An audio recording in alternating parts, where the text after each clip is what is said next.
Go.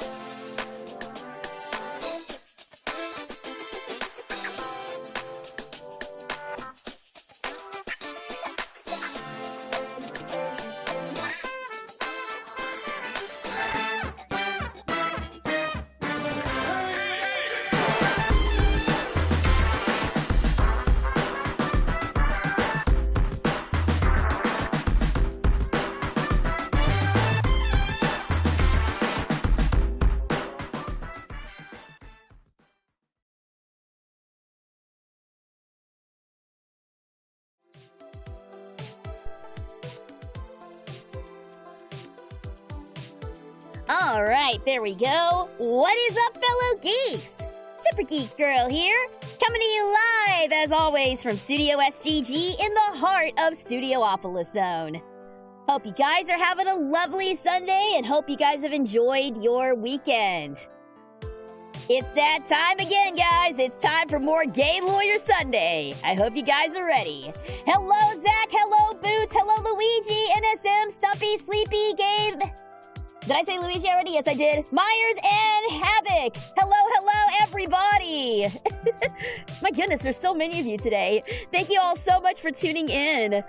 Hope you guys have enjoyed your weekends. Hope you guys are ready for more Gay Lawyer shenanigans. Before that, however, I'm just here to enjoy the afternoon after a few mild crash outs. Oh no! Well, welcome, Trickster. We're glad to have you here. Hopefully we can help you, unwind. Although, I don't know how much me screaming about Edgeworth helps people unwind, but, you know, to each their own, I guess. Alright, so, hopefully we should have a new episode of 100 Girlfriends by the end of this stream. Gonna be a hairy one, so, hopefully you guys will have fun with that. I am very excited. I am very excited about the next few episodes coming up, though, in the sub. Not to spoil anything, but it is going to be a very Carne-centric arc coming up. And I am really, really looking forward to it. And I really hope that I will do... hopefully I will do all girls some justice. So, look forward to the next few episodes, guys. Again, not gonna say anything, not gonna spoil it. We'll talk about it when the dub comes out. But yes, I'm very much looking forward to recording the next few episodes for you guys. And yeah, it might be, it is the Sunday arc. And, yeah, I'm gonna do my best, guys. But yeah, before that, we've got some silliness and a new girlfriend, next week that will be making her debut. So y'all be sure when she comes along to show her some love as well. Gay Lawyer Sunday is the best gift I could have ever gotten today on my birthday. It's your birthday!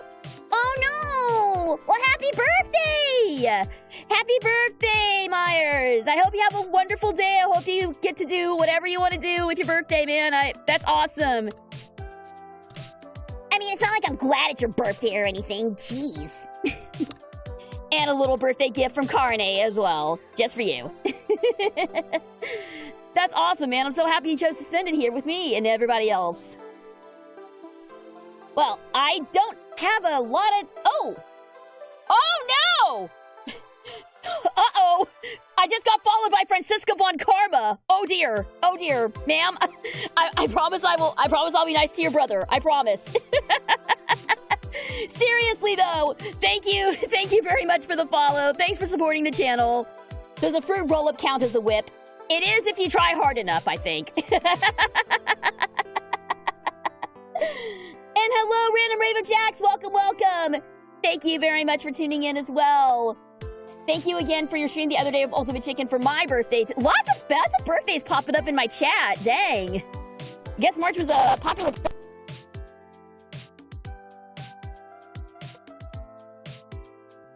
Now that I actually understand how to play the game, the first time I played with Jubilee, I was honestly kind of flubbing around a little bit. But I I think I did much better this time. Is my mic acting up again? Oh, boy. Yeah, I'm shaking the desk a little bit. That's probably what the problem is. Okay, give me 1 second to, I will unplug and replug my mic back in, and, we'll see if that fixes it. It usually does, but, let me see. Let's go!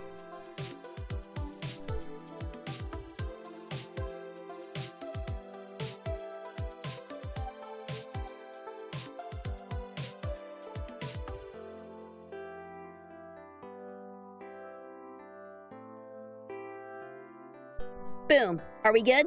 Are we good? Okay. A delayed let's go for the air horn. Thank you, Francisca. I'm also kind of in the middle of a massive commission order, so, we'll get things rolling here in just a moment. The collab from Friday you had with Megami, James, and X really took me back to early internet history. Yeah, it was, me and Megami have actually been hanging out, quite a bit recently, so, there's probably gonna be a lot more collabs between the two of us, and, expanding friend group here, so.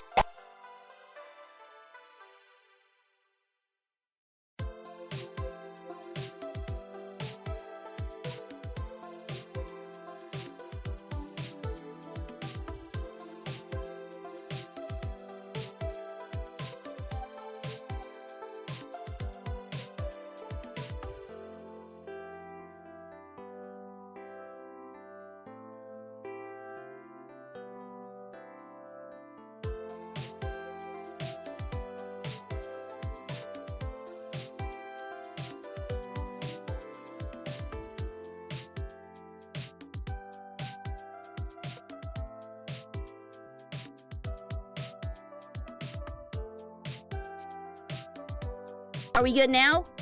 No? Nothing? Wait, oh, wait. Yeah, there we go. Oh, boy. Sorry, guys. Yeah, I don't know what is up with this mic. It's, it may very well be on its last leg. Because I just got a new cable just the other day, hoping that it would fix it, and it doesn't seem to be the problem, so I may just have to bite the bullet and just get a new mic altogether. That being said, any VAs in the chat, I'm looking for mic recommendations, I guess. Jeez. How old is the mic? I got it, I want to say it was before COVID. I want to say it was like 2019. I don't think it's quite that old. No, it can't be that old. It can't be that old. I would say it's at least 3 years old at this point. I don't know how long of a shelf life mics are supposed to have, but I've had it for quite some time. Ask Crunchyroll. Yeah, I wish that I could just ask them and get a brand new mic. Hello, Gundam. Welcome. Thanks for tuning in. So yeah, I just went to Guitar Center to test what mics work best for my voice.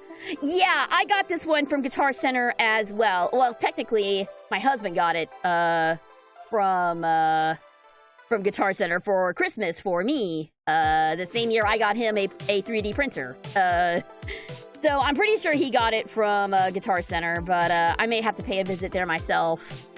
Or Sweetwater. Sweetwater is also really good for audio equipment. Not just for VAs, but for anyone. Anyway, I got a couple of recommendations from some of my VA buddies. I think they can help me out.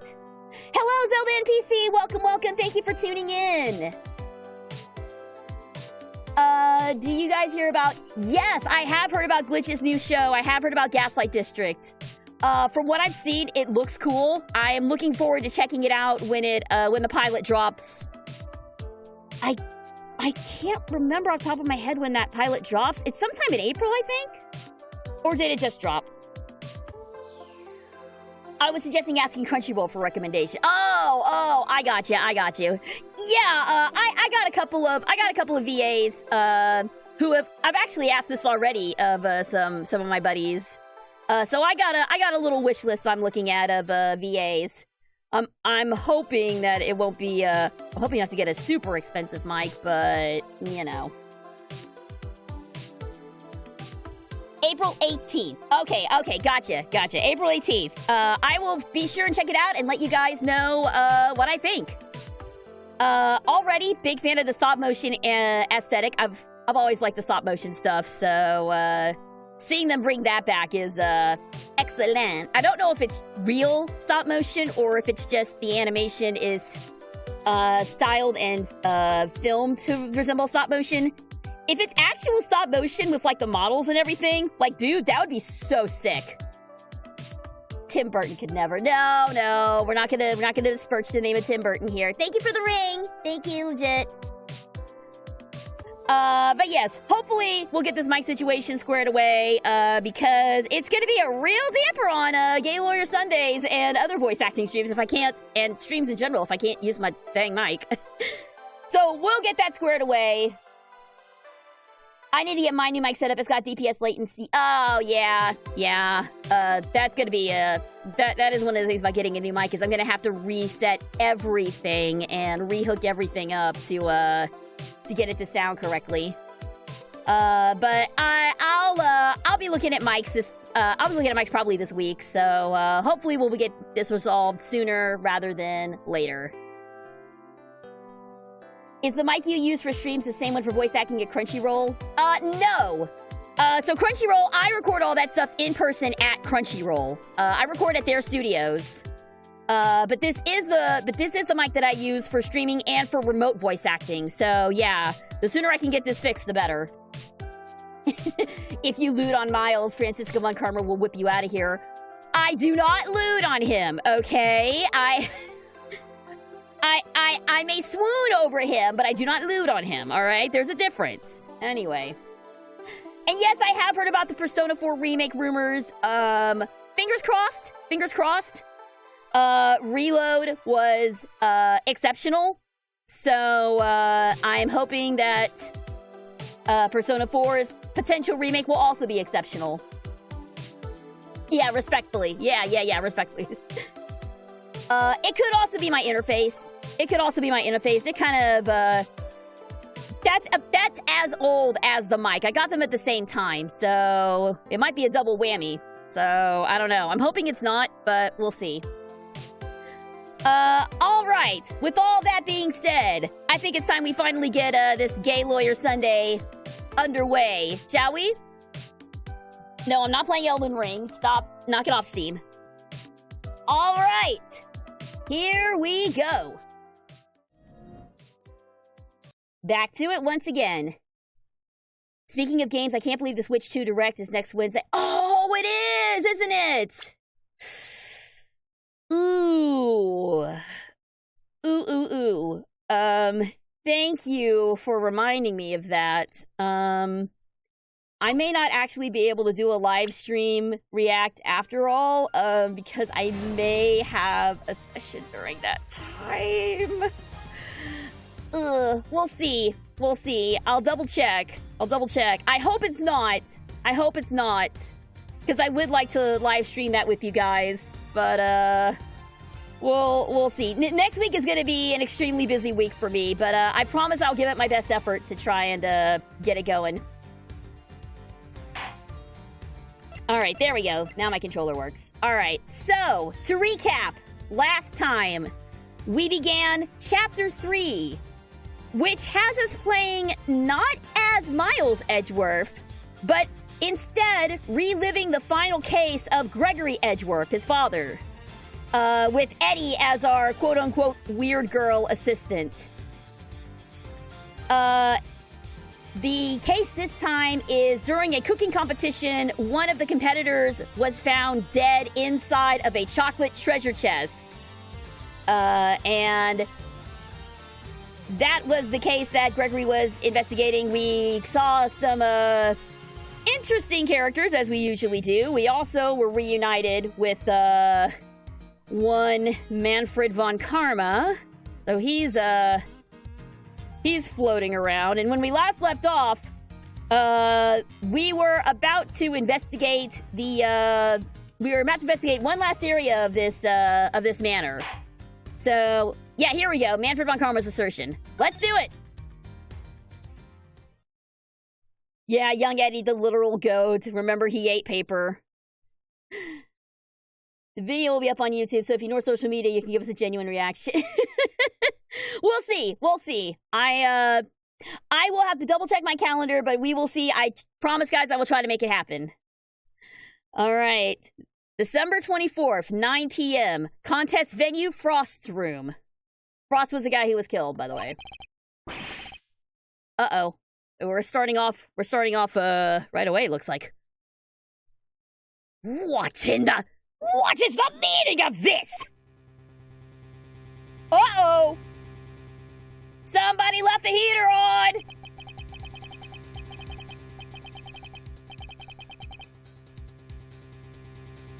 When we got to Frost's room, we saw nada. It was all gone. The whole enchilada.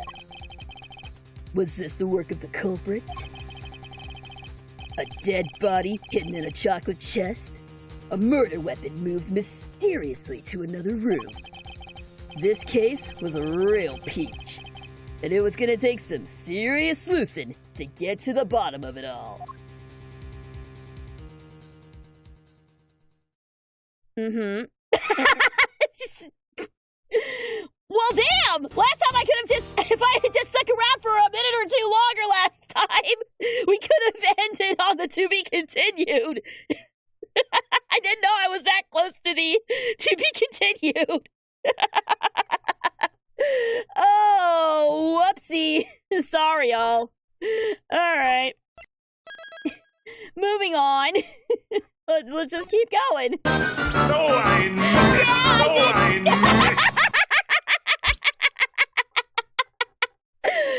Two for one! I got hit with a twofer!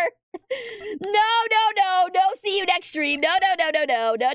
We'll keep moving. Oh, that is freaking hilarious, though. That is freaking hilarious. I thought Von Karma never lost the case. I thought Von Karma never lost the case before DL6. That is true. We'll have to see how all this transpires. Because he may not have lost the case, but we'll see. I meant to do the womp womp, but you know what? The double hit of dough I missed was absolutely perfect. Ah! Thank you for the ducks. Thank you. Quack quack. All right, middle. An incident occurs. Wow, very descriptive game. Thank you. Appreciate that. All right, so we're back to the present day then. Time for the... Ah! I've really got to do something about that duckpocalypse. It's out of control. April 2nd, 10:15 a.m. Zodiac Hall, Fountain Room. Turnabout. Turnabout, something happened in that general vicinity. That is a fantastic title for a case. I love it. That's so stupid and good. Whoa, went deep on that one. Sorry, Mouse Reno. Didn't mean to bend your ear for so long. I had no idea that was how it all came about. I read the files, but they don't go to anywhere near that level of detail.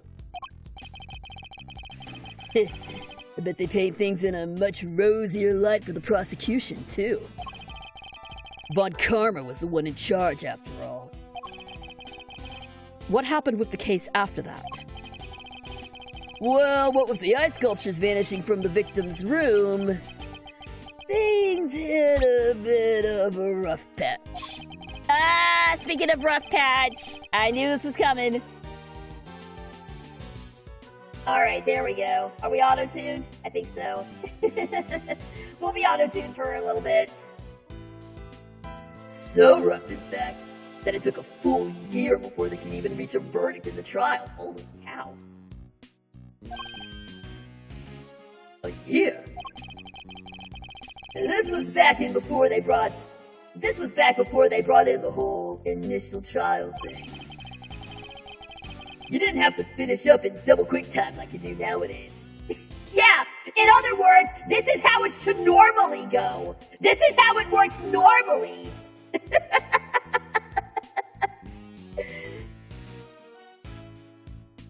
Before they instituted the speedrunning BS in the Ace Attorney legal world.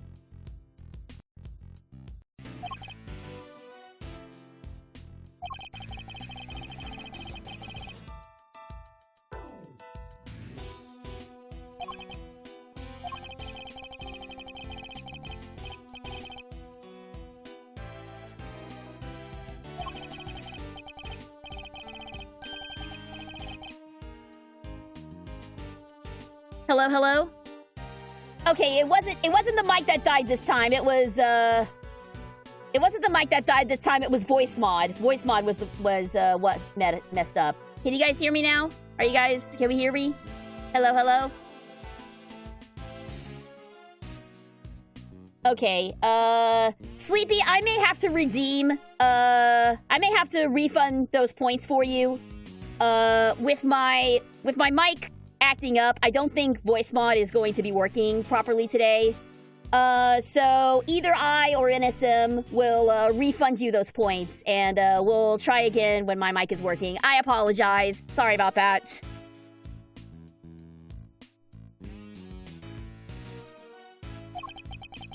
Oh, I missed the thing. Hang on. And if it's made of ice, it can melt. Which is exactly what they concluded must have happened. But there's a chance that wasn't how things actually went down. What do you mean? So this place is a gallery these days, but back then, it was Samson Tangaroa's place, yeah? Indeed. And the site of the IS-7 incident. Well, word is, Frost Ice sculptures are suddenly back on display 18 years after that fateful day. The very sculptures the victim made? Who knows? Could be they're just modeled on the originals. But I figured it was worth coming down for a little look-see, just in case. Seemed like the least I could do for poor old Gregory. Well, alrighty then. Let's go take a look at these icy marbles, shall we, kiddo? I believe they're on display in the Winter Wing, as it's very snazzily known. Alright, so off to the Winter Wing we go. Maybe. So, Winter Wing, Winter Wing... Huh? Oh, I don't believe it! It's locked! The gallery's open for biz, but the Winter Wonder Wing's off limits? What gives? Fender, perhaps you should look more closely at the pamphlet we were given. The Winter Wing is over there. Zodiac Hall? Huh. That's not where it was last time. Huh? Is it? Freaky. Could have sworn it was this one. Anywho, shall we? Time to dive on in and see what we should have seen 18 years ago.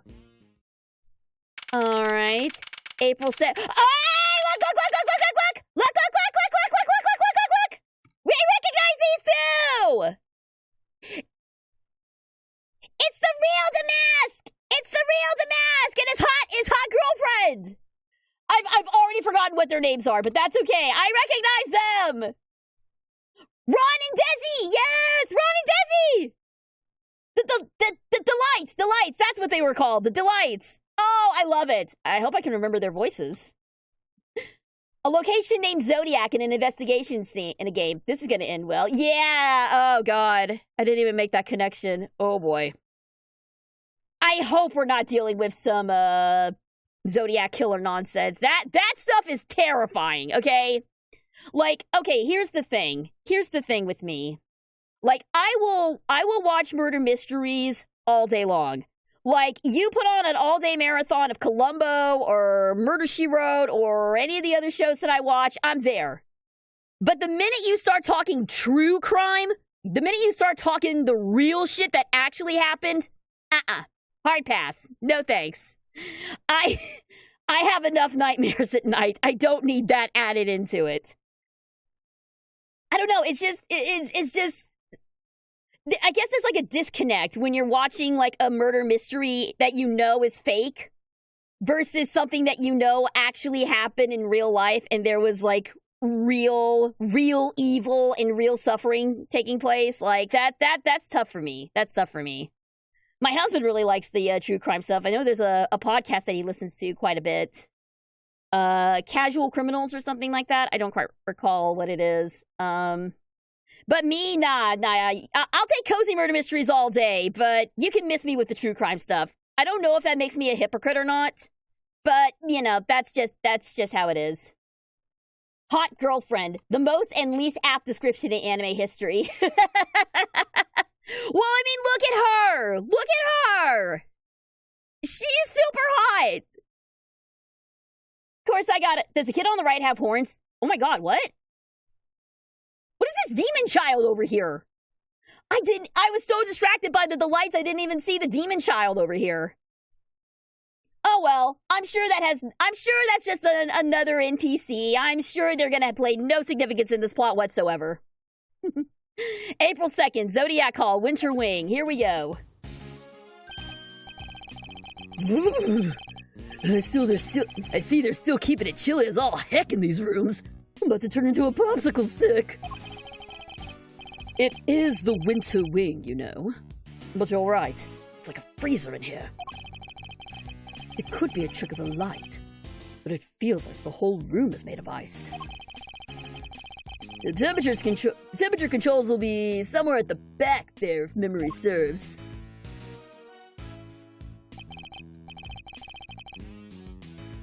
Oh, hey, Monster! Can you go peep at the recount?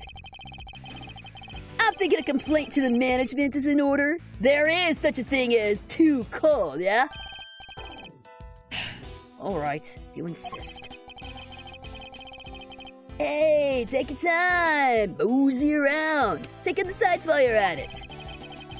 I got a camera I need to prep for action. Feel like your pop might appreciate a picture of all this. I'll put it on his grave so he can have a gander. Of course. Aww. So Eddie still pays a visit to Gregory's grave, huh? That's nice. All right. Well, obviously, we gotta talk to these two. Obviously. Okay, it's been a while since I've done the Delights voices. I remember that Ron was vaguely Russian for some reason because that's what somebody demanded in the chat, and I think Desiree was just like stereotypical Valley Girl hotness. So let's go with that. Ooh, so how about this? I scream out. Oh no! This must be the work of that villain, Damask! Oh, yeah!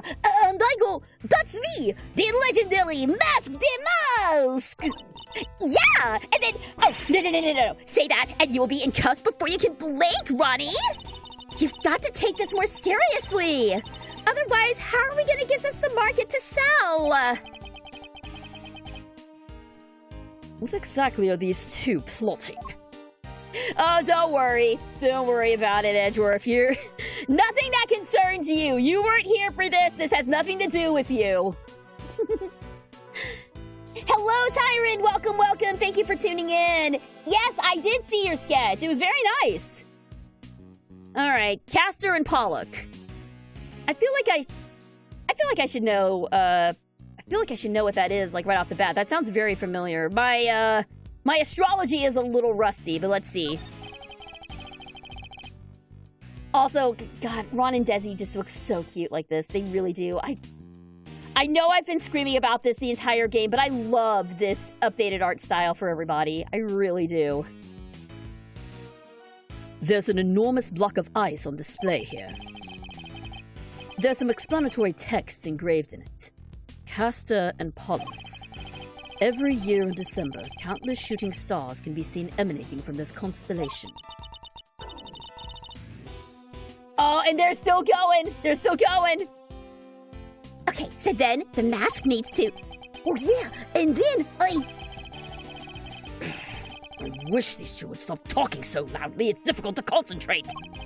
Never mind. I'll just go take a look at some other exhibit. I can kind of read it from here. Castor and Pollock were two brothers who loved one another so much that they became stars when they died. Oh, okay, gotcha. Two brothers who loved each other so much that they became stars. Is that Gemini? Is that the... No, that's not Gemini. Gemini's another... Because I know Gemini is also a twin thing. I didn't know if Gemini referred to Castor and Pollock or if it was another set of twins floating around in Greek myths.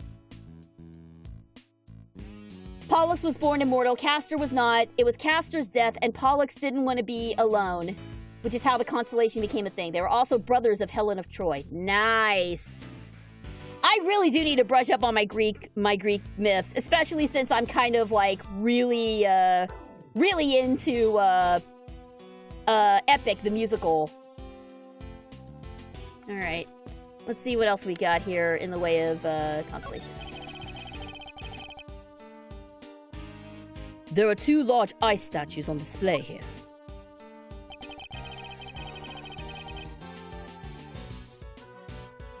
Gemini is Castor and Pollux. I was right!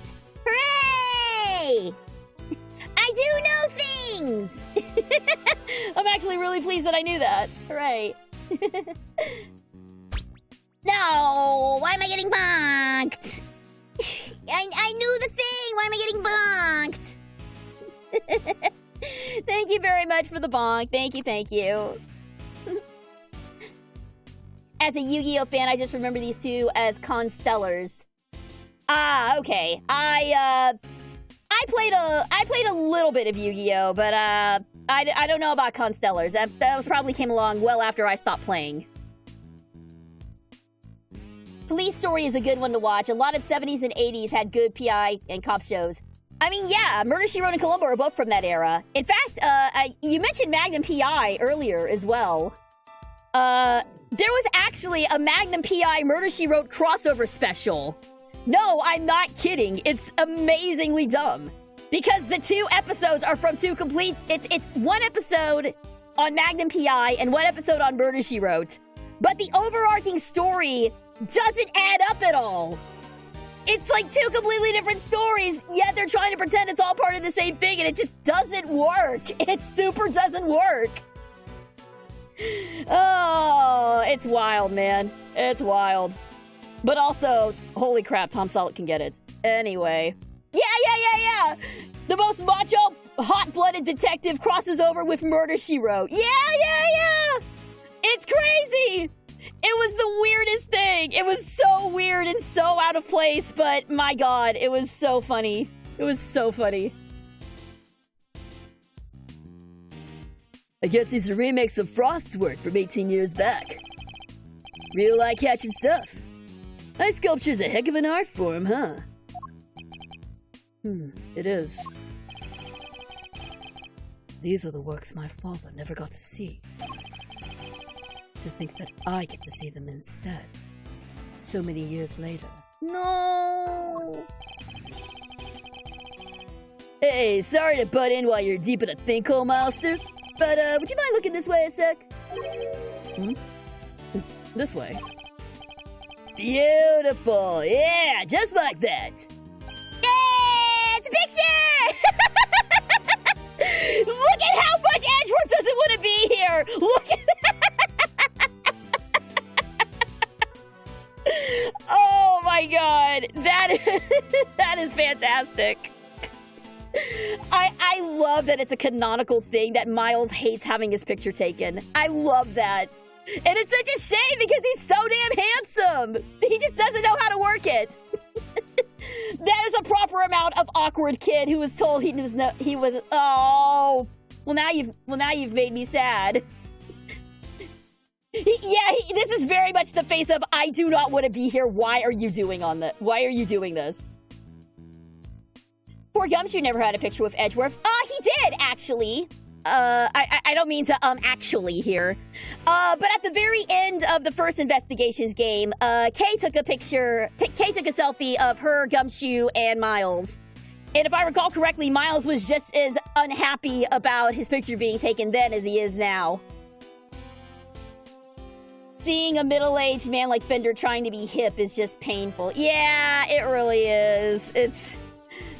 You know what, though? This paired with how much of a train wreck his younger self was, he is starting to grow on me a little bit.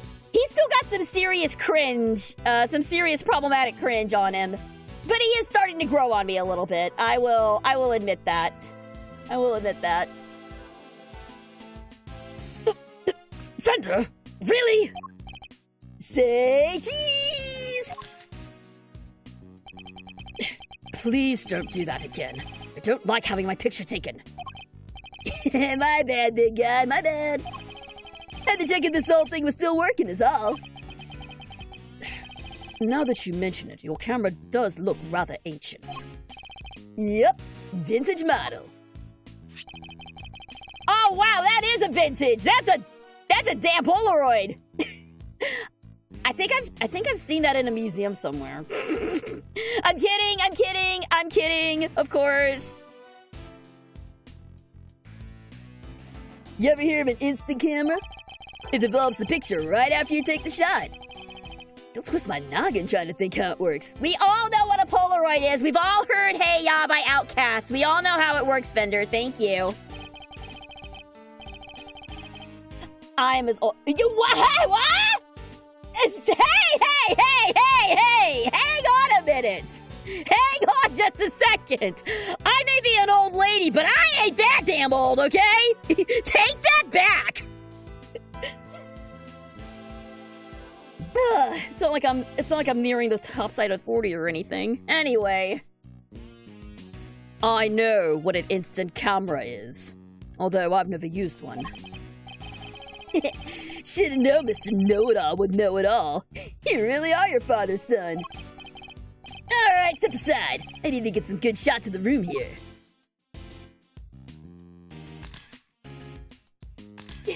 No.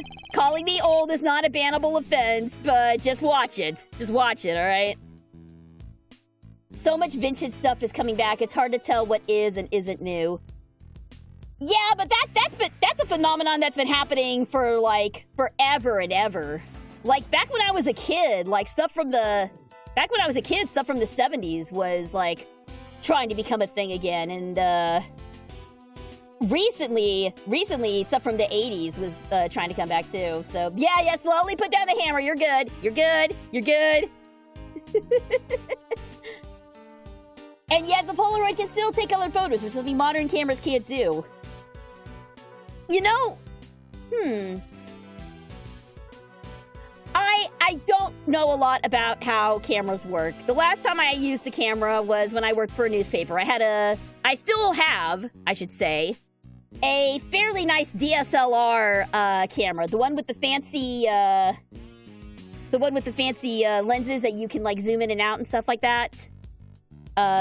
It's something that was given to me by a friend. She was trying to take up photography and it didn't quite work out for her, but she knew I worked for a newspaper and gave it to me.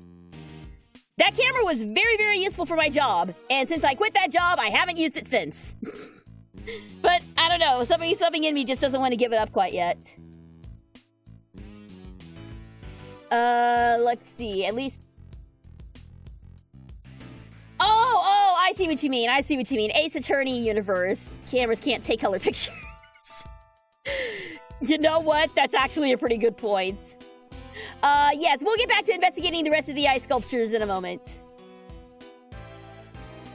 For all his joking, he looks very serious about the pictures he's taking. He must have his own theories about the IS-7 incident. Woohoo! I should have been a paparazzo! These are gold! And they develop right away. Want to see? Well, since you've already shoved one in my face. Alright, Brainiac. Question. What do these two sculptures represent? They appear to represent Taurus and Gemini, two constellations best observed during wintertime. Bingo! He shoots, he scores! Woo! You are a regular encyclopedia master. But wait, Castor and Pollock are over there. Castor, aren't the Geminis over there? Why are they here too? No, maybe I should look at the other one before I start trying to confuse myself. I guess that's why this is the Winter Wing, right? Because I have the Winter Star stuff on display here. Anyway, seeing as how I'm the nicest old rogue on the block, that one's yours for keepsies. Thanks. All right, Winter Wing photo. Statues matching those made by the victim 18 years ago. So the victim made these same Zodiac statues out of flavored ice for the contest 18 years ago? Sure did. Lovingly crafted life-size desserts. I only ever saw the old ones in photos, though. But these are the spit of the originals. So, this is what you wanted to show me? Yep. I think Gregory would have wanted you to see him, too. And I may not have had it in me to come around my own. Sorry to drag you along. Not at all. I'm happy to be able to see where my father's final case unfolded. He doesn't sound that happy about it. Hey, good to hear you say so, Palio. Let's see if we grab another quick snap to commemorate this heartwarming occasion. Absolutely not! Okay, that was just information on the... Well, no, because this one is about the Pleiades. Oh, whoops, I goofed up. I didn't mean to leave. I was... Aw, leave it so soon, Miles? Stick around, take in the sights. Might as well while we're here. It's too cold. I was thinking of heading somewhere warmer. If you want, I can lend you some of the old Thunder Freds. In exchange for your jacket, of course. I'll be fine, thank you. Seems I'll have to stick it out a little longer. Alright, yeah, I went a little too far over. Alright, let's see here. Let's see. At this point, it's late 2010s. It gets into the 2020s in the Apollo Justice trilogy. Interesting. Is it meant to be modern day? Perhaps perpetually in the 90s, considering the usage of Polaroids? Edgeworth was shocked by technology to rewind security footage. Yeah, it's a little unclear. Well, I don't know. Things just work. I just kind of like hand-waving it off that things work weird in Japanifornia. Maybe their technology isn't as advanced as ours. There's a huge block of ice on display here. It must be incredibly heavy. Though maybe not, with it being hollow on the inside. There's a constellation engraved into the surface, along with some explanatory text. The Pleiades, known to some as Subaru, they form part of the larger constellation of Taurus. But why cram so many stars into one tiny part of a single constellation? I guess people in ancient times weren't hugely careful about such things. Why this, of all things, are you being snobby about it? Why are you being snobby about astrology, Edgeworth? Come on, man. Alright. Okay, Demon Child, who are you? A boy wearing a backpack. What's he doing at an art gallery on his own?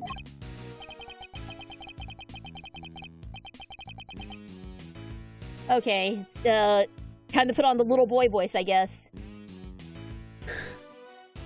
She wanted to run a gallery so bad she just quit the industry. I don't get it. Just don't get it. Does this boy know the owner of the gallery, perhaps? Well, that's weird and vague, and I'm sure won't come into play later. Alright. let's check out, yeah, the kid is a little sus, isn't it? Let's check out the salt lamp. This lamp appears to be made of rock salt. It's illuminating the diagram of the zodiac just above it. Yes, both Gemini and Taurus are not only zodiac signs, but constellations that are visible during winter. Winter constellations on display in the Winter Wing, and uniquely, these statues are made of flavored ice. According to the pamphlet we received, the ones in the other rooms are made of crystal glass. Ice might be rather fitting for the summer wing, too. Who doesn't like a nice snow cone on a sunny day? Focus, Edgeworth!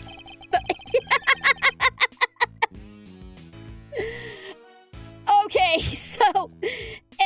so I think Edgeworth has a little problem with his thoughts wandering. But then it would probably be too similar to this room, I suppose. I think it's very cute that his thoughts just kind of tend to wander off. It's not so much absent-mindedness as it is like, I don't know. It's very cute. It's a very cute trait. I really like it.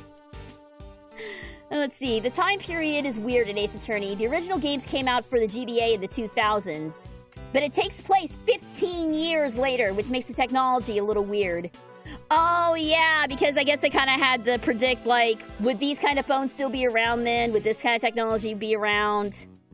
They were working with the technology they had then, even though the games take place in the future.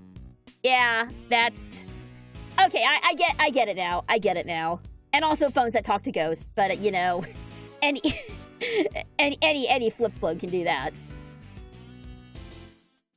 Why would they make a sculpture out of flavored ice? Well, remember, this is, the whole original conceit of this was that this was a confectionery competition 18 years ago. So they had to do, they had to make something edible for the competition. So that's why it would be flavored ice. Now, why you would recreate it today, I don't know. But back then, 18 years ago, that's why it had to be flavored. It had to be edible. I am sure Miles is neurodivergent in some way. I claim him as one of my people. You know what? I'm okay with that. I'm okay with him being neurodivergent. I'm fine with that. I'm good with it. Hello, Bushmaster. Welcome. Thank you very much for tuning in. All right. Let's check out the control panel. I think that's the last thing we have to check out here anyway. The one thing that he wanted us to check out is the last thing you check out. That's how this game works. Huh.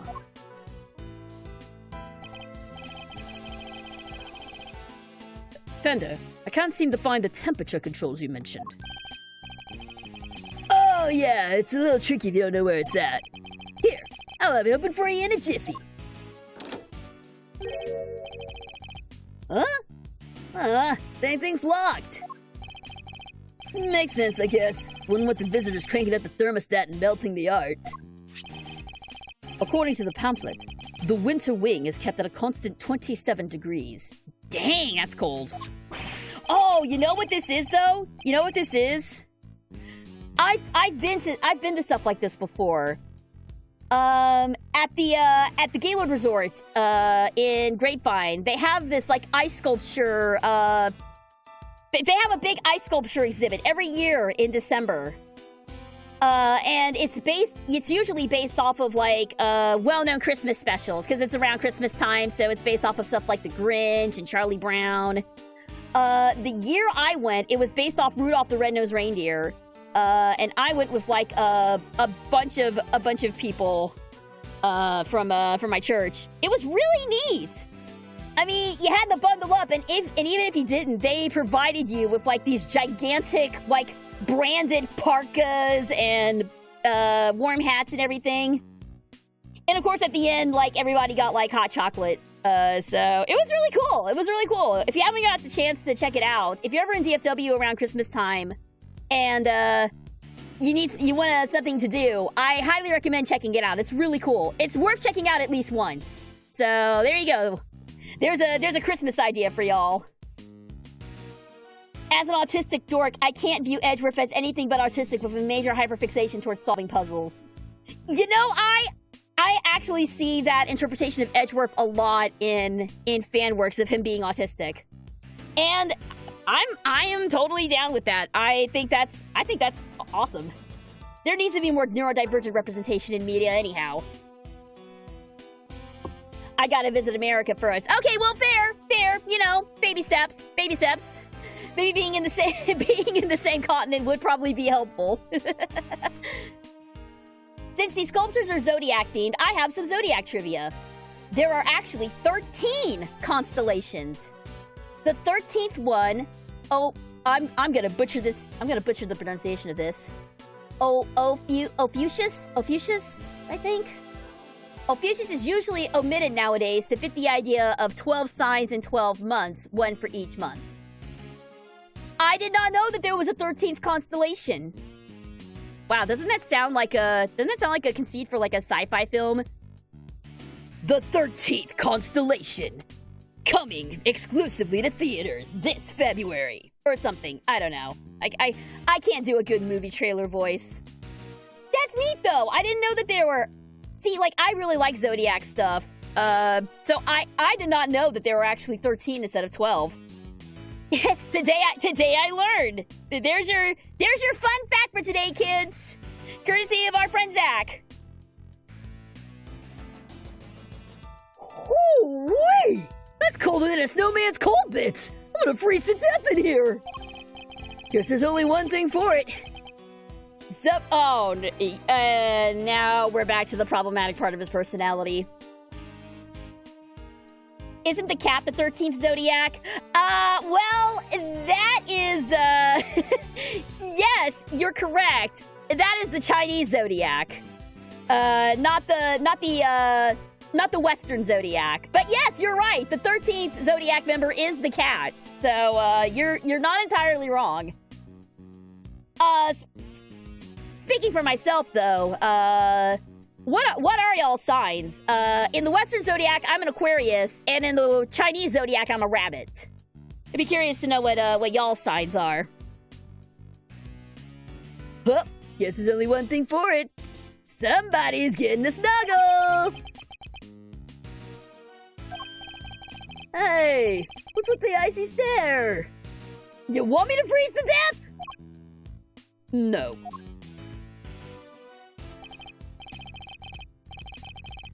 Let's see. I'm a Leo in the Western zodiac and a rooster in the Chinese. Leo, dragon, Cancer, rooster. Interesting. No idea. Well, with the Western zodiac, it depends on what month and day you were born. And in the Chinese zodiac, that one depends on what year you're born. So a quick Google search of both of those should give you what you're looking for. I don't know all of them off the top of my head, but it's fairly easy to find out which one you are. Alright, I got the shots I wanted. Shall we scoot on over to another ring and... There.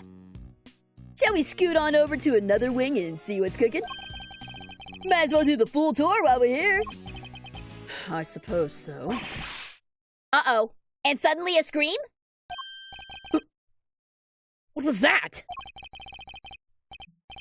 It came from the fountain room. Come on, let's go see what's up. Oh, no! No! I was using the Larry voice for Eddie! Now what am I gonna do? Now they're both in the same scene together! No! I was so sure Larry wouldn't be here! Oh, man! Alright, might have to adjust Eddie's voice a little bit, because I'm not changing the Larry voice. Let's see. I'm a Leo. I speak for the theater majors. Hey, yo, I'm an Aquarius. Well, I guess I'm not a theater major, so... Okay, I guess you do speak for the theater majors. Excuse me. I'm an Aries for the Western Zodiac, and I'm a monkey in the Chinese Zodiac. Okay, cool. Dragon Aries for Luigi. Neato. Wow, there's a lot of dragons floating... A lot of dragons floating around in my chat. That's kind of cool. Yeah, they're all dragons. Western Cancer, Chinese Rooster. Dragon Taurus. See? More dragons! So many dragons! Alright. I think we're gonna... I'm a 2000s kid. I am not a 2000s kid, so... Alright. April 2nd, Zodiac Hall, Fountain Room. We're gonna have to figure out what to do about Larry's voice. Carne would be a Virgo, September 9th. Her birthday is literally one day off from my siblings. Aw, that's cool, that's cool. Aquarius and Pig. Hey, fellow Aquarius! Awesome! A fellow waterbender over here. So awesome, awesome, awesome. I just need to see the year to remember my birthday. I turned 25. Hey, awesome. Happy early birthday? Very early birthday, I guess. All right, April 2nd, Zodiac Hall, Fountain Room. Hello, Larry. Good to see you again.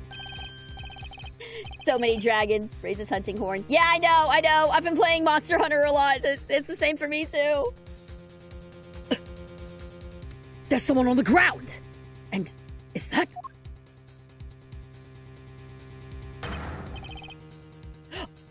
Oh, no! Larry with a dead guy! Where have we seen this before? Larry? What are you doing here? Actually, never mind that.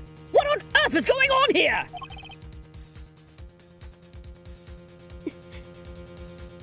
Alright. Alright. I need to figure this out because Larry and Eddie need to have... I gave Eddie Larry's voice as a joke, but now I'm actually gonna have to figure it out. Eddie's voice might be changing a little bit, so just keep that in mind.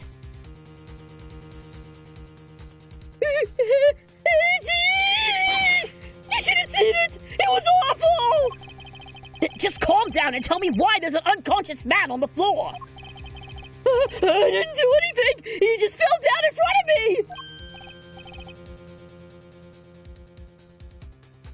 me! Wait. I know this guy. Oh, look, it's the other guys, too! I wonder if that's Judy or, if it's Judy or Lila. I know her name isn't Lila, but that's the voice I gave her. Is everything all right? Okay, there's Lila. Don't you know it's rude to make a racket in an art gallery, you naughty boys?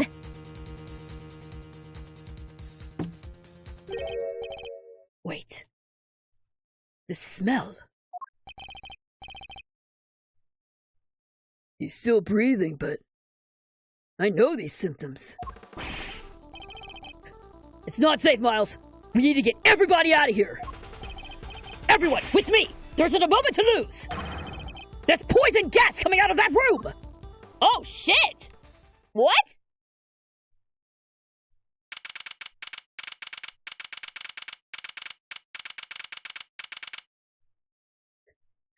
Okay, so someone's attempting to poison everybody now? April 2nd, 10:42. But Miles stayed. No, this is later. It's fine. Miles is impervious to the poison gas. It's okay. He's got plot armor. It's fine. April 2nd, 10:42 a.m. Zodiac Hall, Fountain Room. Isn't poison odorless? Well, that would depend on the kind of poison. I'm no poison expert, but I know that there are certain poisons that have a certain smell. Cyanide, I believe, has the... If popular murder mysteries are to be believed, cyanide has the odor of bitter almonds. So not all poisons are odorless.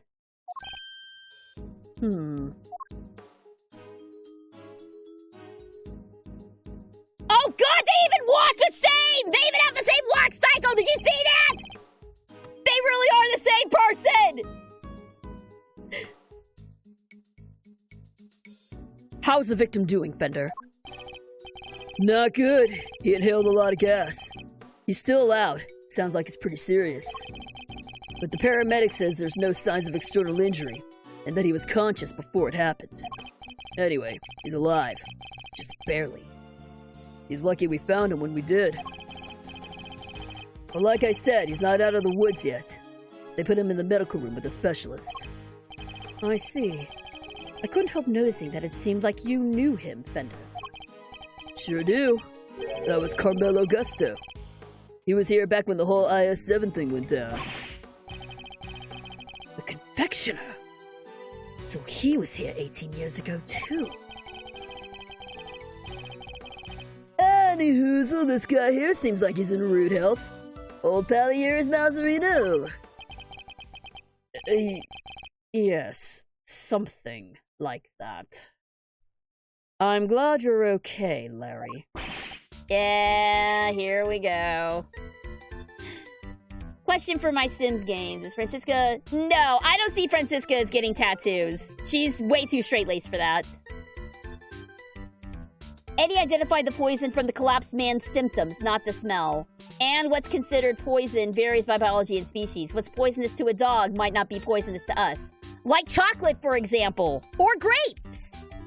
Don't feed grapes to dogs, guys.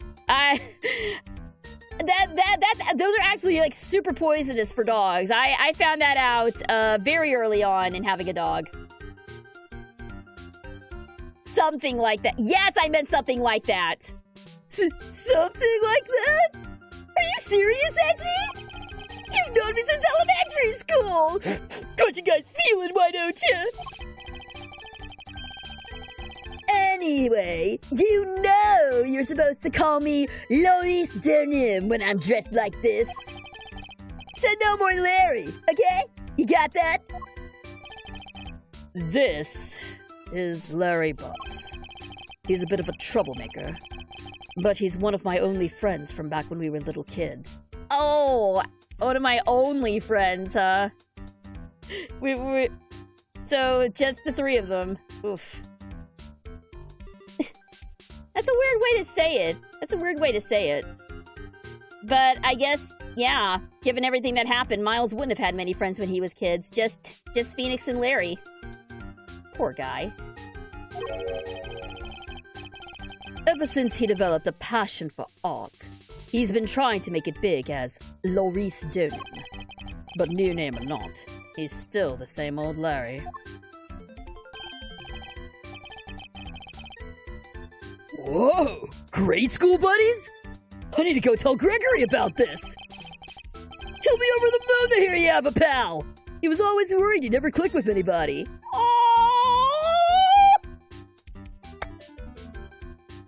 No, wait, no, hang on. I need to be sad about this. Does that mean Gregory never knew about Phoenix?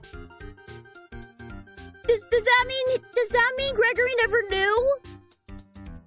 Gregory never knew what Miles did for Phoenix? Like, did Miles not tell him about that? Or did it all happen so quickly that Miles wasn't able to introduce Phoenix to his dad? Oh, that's so sad! That's so sad! Phoenix never got to meet Miles' dad! I'm unreasonably upset about this revelation, guys. That's really upsetting to me. I'll try to shake it off, but jeez. That's really sad. Gregory died not knowing that Miles had friends. So, like, wait. So what? Like, Miles never told Gregory about the class trial? Did he never mention that? Well, I guess at the time, I think Miles mentioned was like, oh, I don't remember that when Phoenix told him, hey, this is the exact reason I became a lawyer is because you did this for me. But Miles was like, oh, was it? I don't remember. So maybe for him it was just like an ordinary day.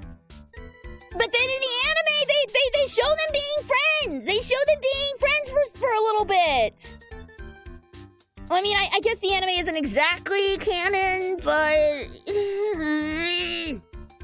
my head hurts. My head hurts trying to rationalize this and process the feelings. I'm just gonna move on. That is really sad, though. Hey, you hear that, Edgy? You're lucky to have a friend like me! I'm gonna go ahead and celebrate with my family. All right, take care, Myers, and happy birthday again. I hope you have a great rest of your day.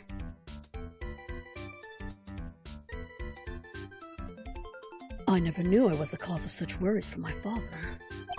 Aww, again! No! He totally didn't tell him!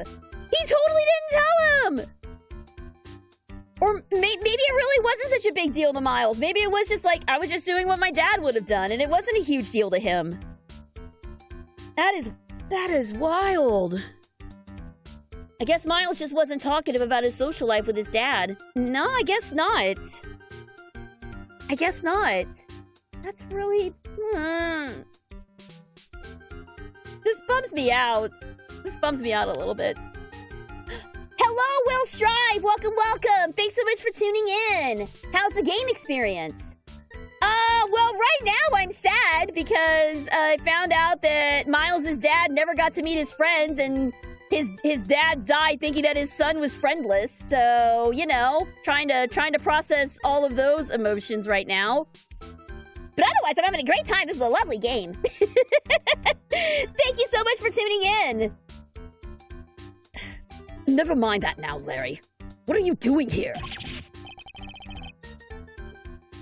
Laurice, Edgy! How many times do I have to tell you? It's Laurice!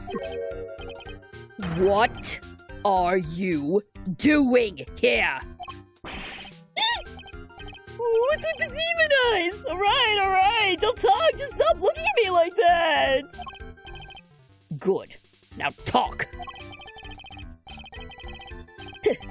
You want to know why I'm here? Well, why the heck do you think? For my art, of course. Oh, and I'm coming on a date here with Luna soon, so I thought I'd better scope the place out. So, not actually for your art at all.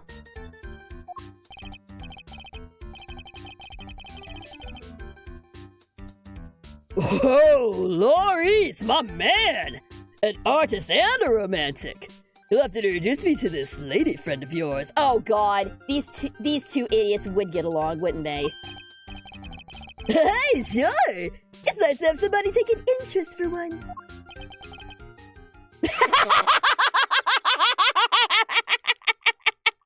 Spare me! That is the best possible reaction Miles could have had. Oh, God. I love when he's being a sassy little shit. I will hydrate. Thank you very much, Tyrant. These two characters are exactly the same. Miles knows it and hates it. Yes, no, these two are absolutely operating on the same wavelength, and I hate it. I hate it. Maybe I should just keep them the same. Maybe I should just keep the same voice for both of them. They're pretty much the exact same character. Spare me.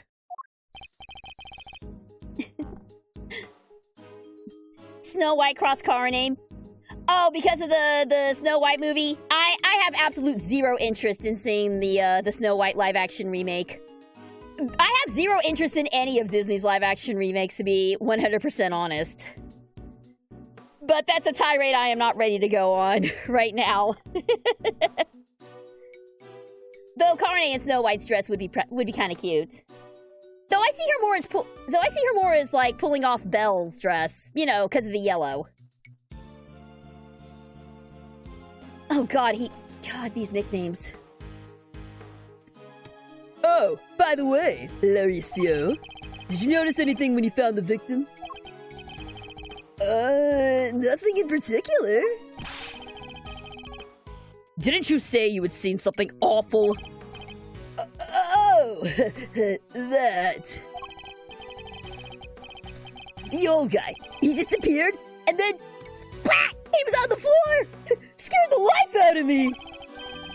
But for once, I had nothing to do with it. Don't look so proud! That's the least we should be able to hope for! Oh. Tea time?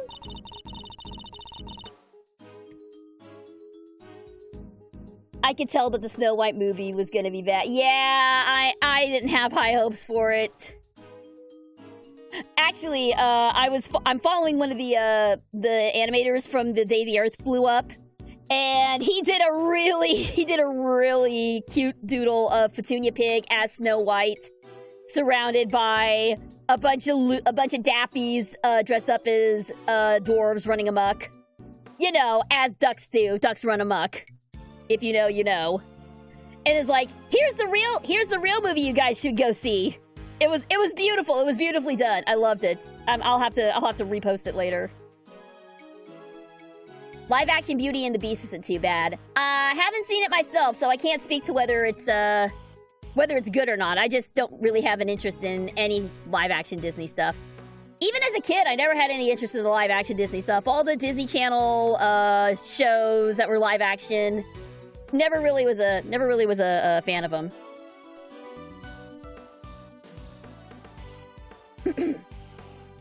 Honored guests, I can only apologize for the trouble you've experienced. I'm Judy Bound, the gallery manager. Oh, so she's the manager now. Another person from the IS-7 incident. Hey, good to see you, Judes. Mr. Fender, it's always a pleasure. She's duty bound. Oh my god! Is that the pun? Is that the pun? Did I completely miss the pun? Who is she? She's hot. She is hot. Yes, I like the rose motif. I'm a fan of that. But Judy Bound, she was a person involved with the case that Gregory was investigating. She was part of the she was part of a cooking duo who were hosting the competition, and her partner Samson was the one who was accused of the murder, ultimately. So, good to see her still kicking around. In the exact same outfit she wore 18 years ago, I might add.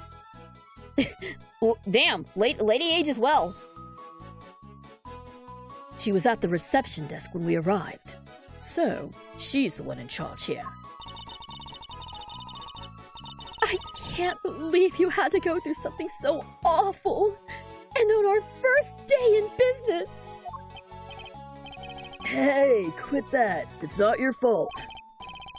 Oh, wait. I guess I better introduce you guys. Judy, meet Miles Edgeworth, son of the late, great Gregory. Really? You're Mr. Edgeworth's son? Well. Ma'am? Ma'am? Are we dancing now? Oh god, she's singing. Oh yeah, I forgot. Samson and Judy also sing while they cook. That's their whole shtick.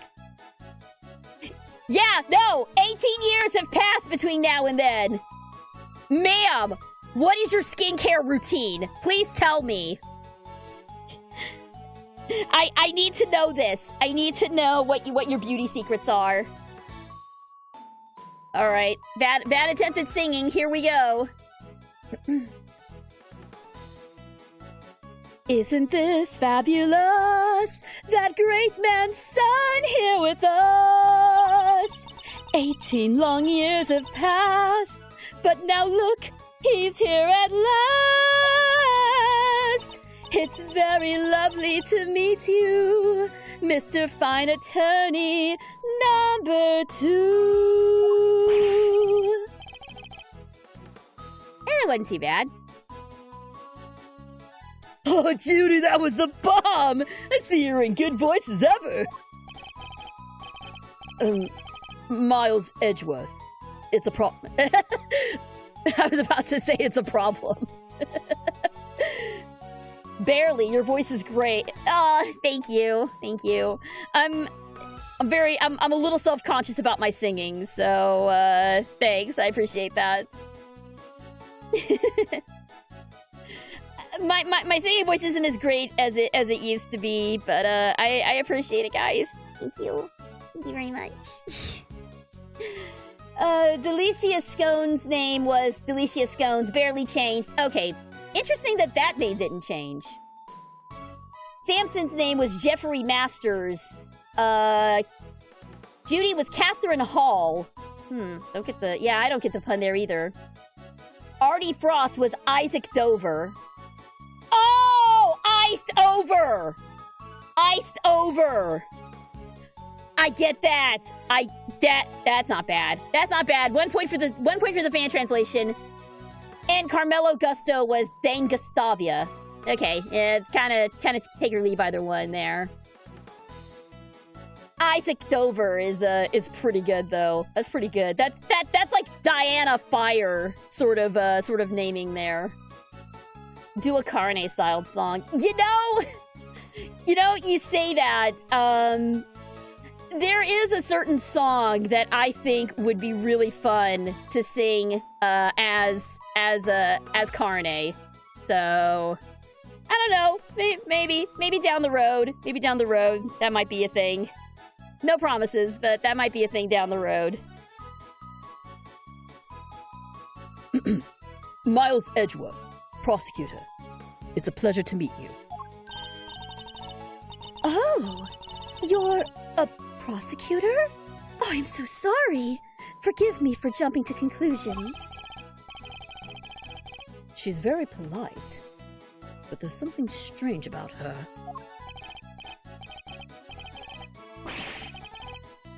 Hey, Judy? Can I, get an autograph? You can write it in here! Well, if you're sure you'd even want such a thing. Why do you want it, Larry? Rude! You know who she is, right? Come on, Milester. You don't keep up with showbiz news or nothing? I guess that's no surprise. What's going on? Why are they looking at me like that? Judy here is a living legend. It's not just TV. Movies, musicals, chart-topping hits, you name it. She's Hannah Montana. Oh, don't be silly. I'm just a humble art gallery owner now. I finally quit the biz for good. I finished shooting my last movie just the other day, in fact. Some of my co-stars were even kind enough to say that they would come once we opened. Anyway, here you are. And good luck with your artistic endeavors. Oh, thanks so much, Judy! I'll treasure it till my dying day! You and me are peas in a pod, Maurice! Peas in a gosh dang pod! That's... Eddie, that's not a good thing. You do not want to be peas in a pod with this man. You do not want to be anywhere in this man's pod, okay? You do not want to be on, you don't even want to be on the same plant this man's pod is on. I don't know what I'm talking about, but what I'm saying is, you do not want to be anything like Larry. She was actually 16. What? She was 16 in the flashback sequence, and nowadays she's 34. Okay, but my point still stands. Holy crap. If she can still pass for 16, if she still looks like 16 at 34, like, dude. If I looked, I'm 38, okay? if I looked like I did when I was 18 years old at the age of 38, it would be shocking. I'd be a lot skinnier for one. Anyway. And again, Miles comes in with the sass. How lovely for you both. I'm sure you'll be very happy together. Larry, could you go practice your drawing somewhere or something? You did come all the way to an art gallery after all. It would be a shame to waste the opportunity. A real artist drawing our exhibits? What an honor! I guess even you can have a bright idea once in a while, Edgy. Alright, Judy. Seeing as you were so nice about it, I guess I will. Be right back! I didn't think she looked like a 16-year-old. No, I also did not think she looked 16. Of course, in this game, we have 16-year-olds jumping in and out of being grown women. So, Mia and Maya Faye, I'm looking at you two. And Pearl, you're in this too. Don't think I forgot about you, Pearl. You were the most egregious of all. Jumping from 8 to however old Mia was. I thought you were in your 20s, basically. No. Bless you. Bless you for saying that. Oh my goodness. Thank you. Thank you. Bless you for saying that. Give Trickster a bunch of points for saying that, please. That made my day. Thank you. He's a real live wire, that one. Well, that's one way of putting it. I can only apologize. By the way, there was another woman with you before. Where is she now?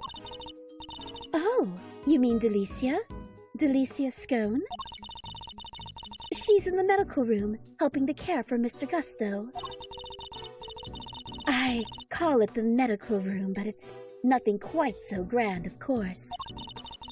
I couldn't stay with them as I'm the only one on staff, and I can't leave the gallery unattended for long.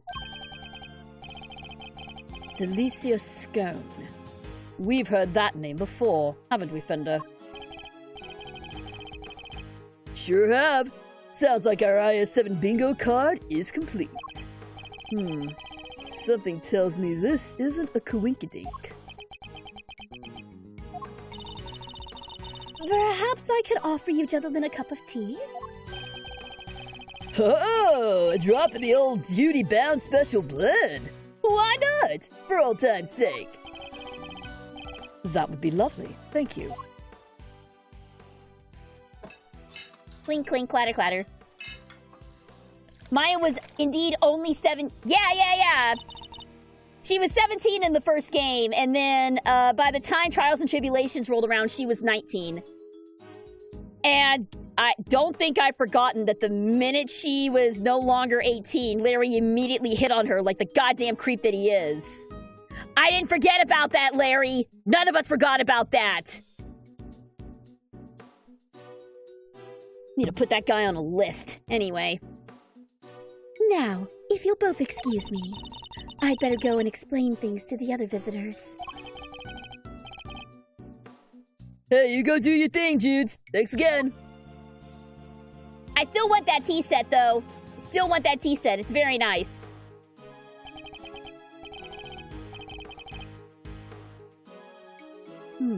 This aroma. Ceylon, I believe. Let's give it a try. Yummy. This is a fine blend. A top quality Ceylon indeed. Oh, I forgot. Miles is a tea snob. He's a tea snob. I forgot about this. It's citrus aroma. Is said to improve one's ability to concentrate. Right? Your old man said those exact words 18 years ago. Really takes me back. There's just one difference. Jude's called the saucers back then. Not today, though, it seems. Anyway.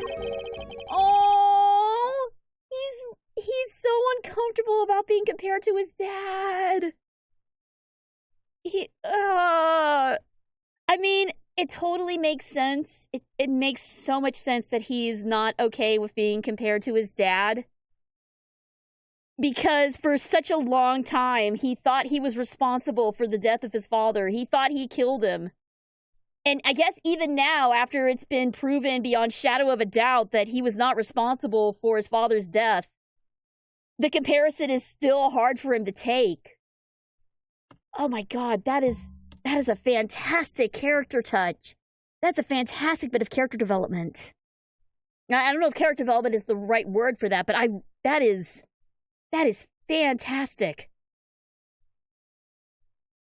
Also, who would remember a single sentence from 18 years earlier? Yes, fine.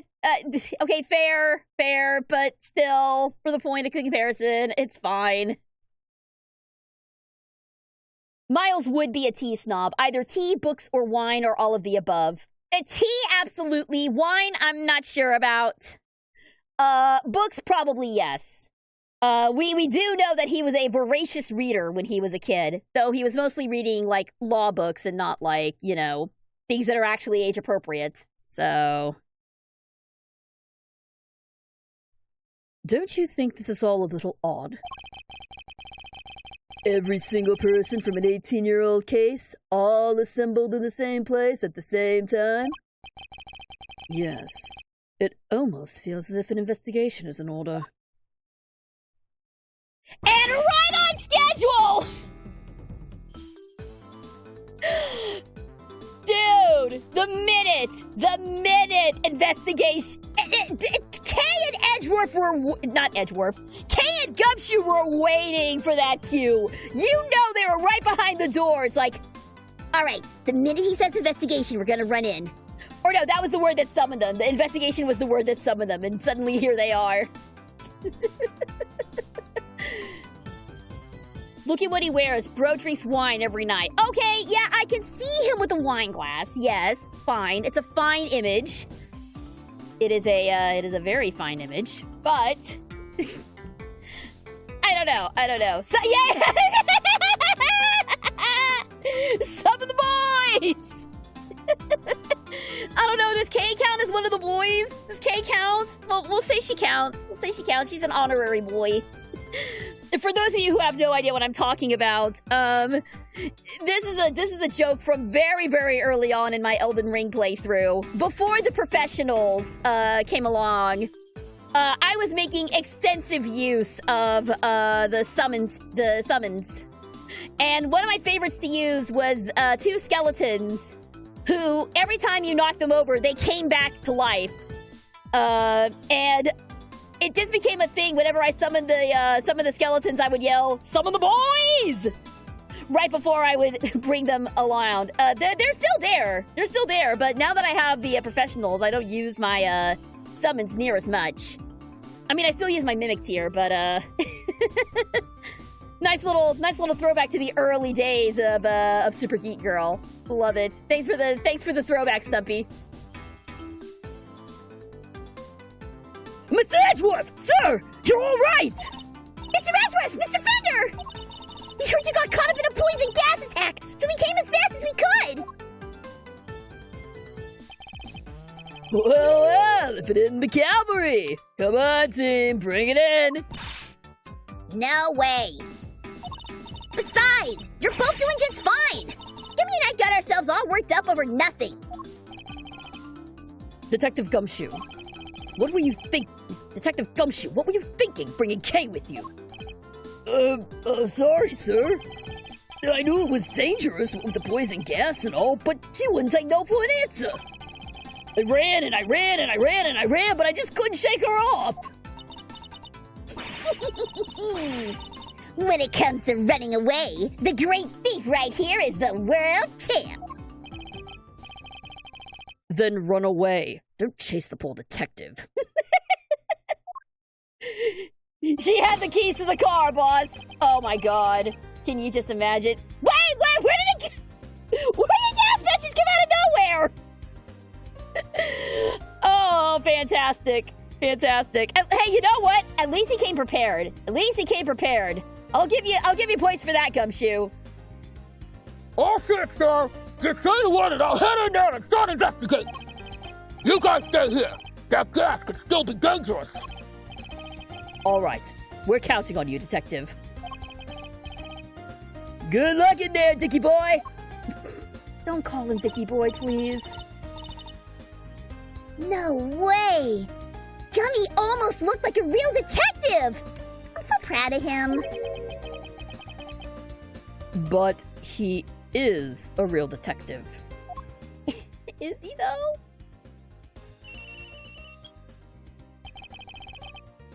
This is Edgeworth speaking. Mr. Edgeworth, it looks like the gas is mostly dissipated, sir. Oh, see? He's fine. He's fine.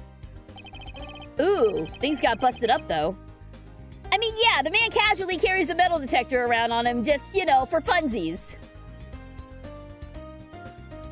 Very good, detective. Now calm down and tell me what you see. Yes, sir. First up, the exhibits. There's a statue of 2 people on the left side, and on the right, some kind of 2-horned animal.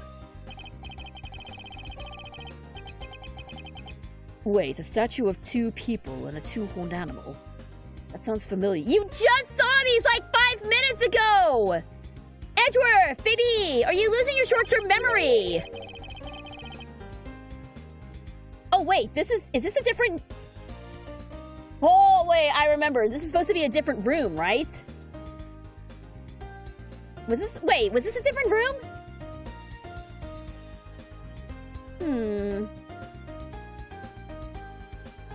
Yeah, it is, because they came out of what was the Winter Wing.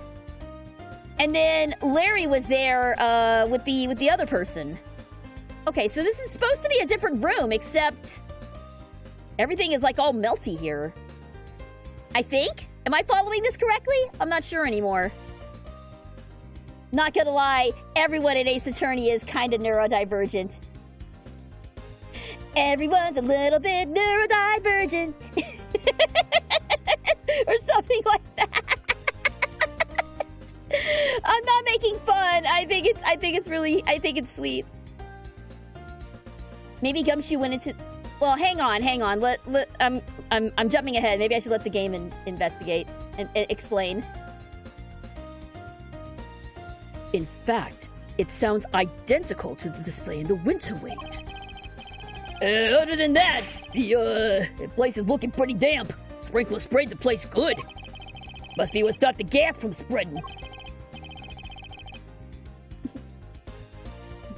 Except for Phoenix. He acts exactly how I think a normal person would act surrounded by this nonsense. I think Phoenix is purposely supposed to be the everyman of this entire franchise.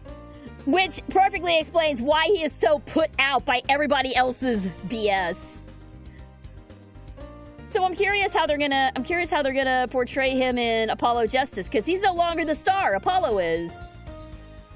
I don't know. We'll get to Apollo Justice when we get to Apollo Justice. The sprinklers. Are there any signs of a fire? No, sir. And the fire alarm ain't been triggered either. Sprinklers look like the type that detect heat and smoke. When they detect something, they set an alarm, either fire or smoke, to the security room. Oh, okay. Look here. Look here. So they were in the Winter Wing, but now they're in the Autumn Wing, which is exactly like which is for some reason is exactly the same as the Winter Wing.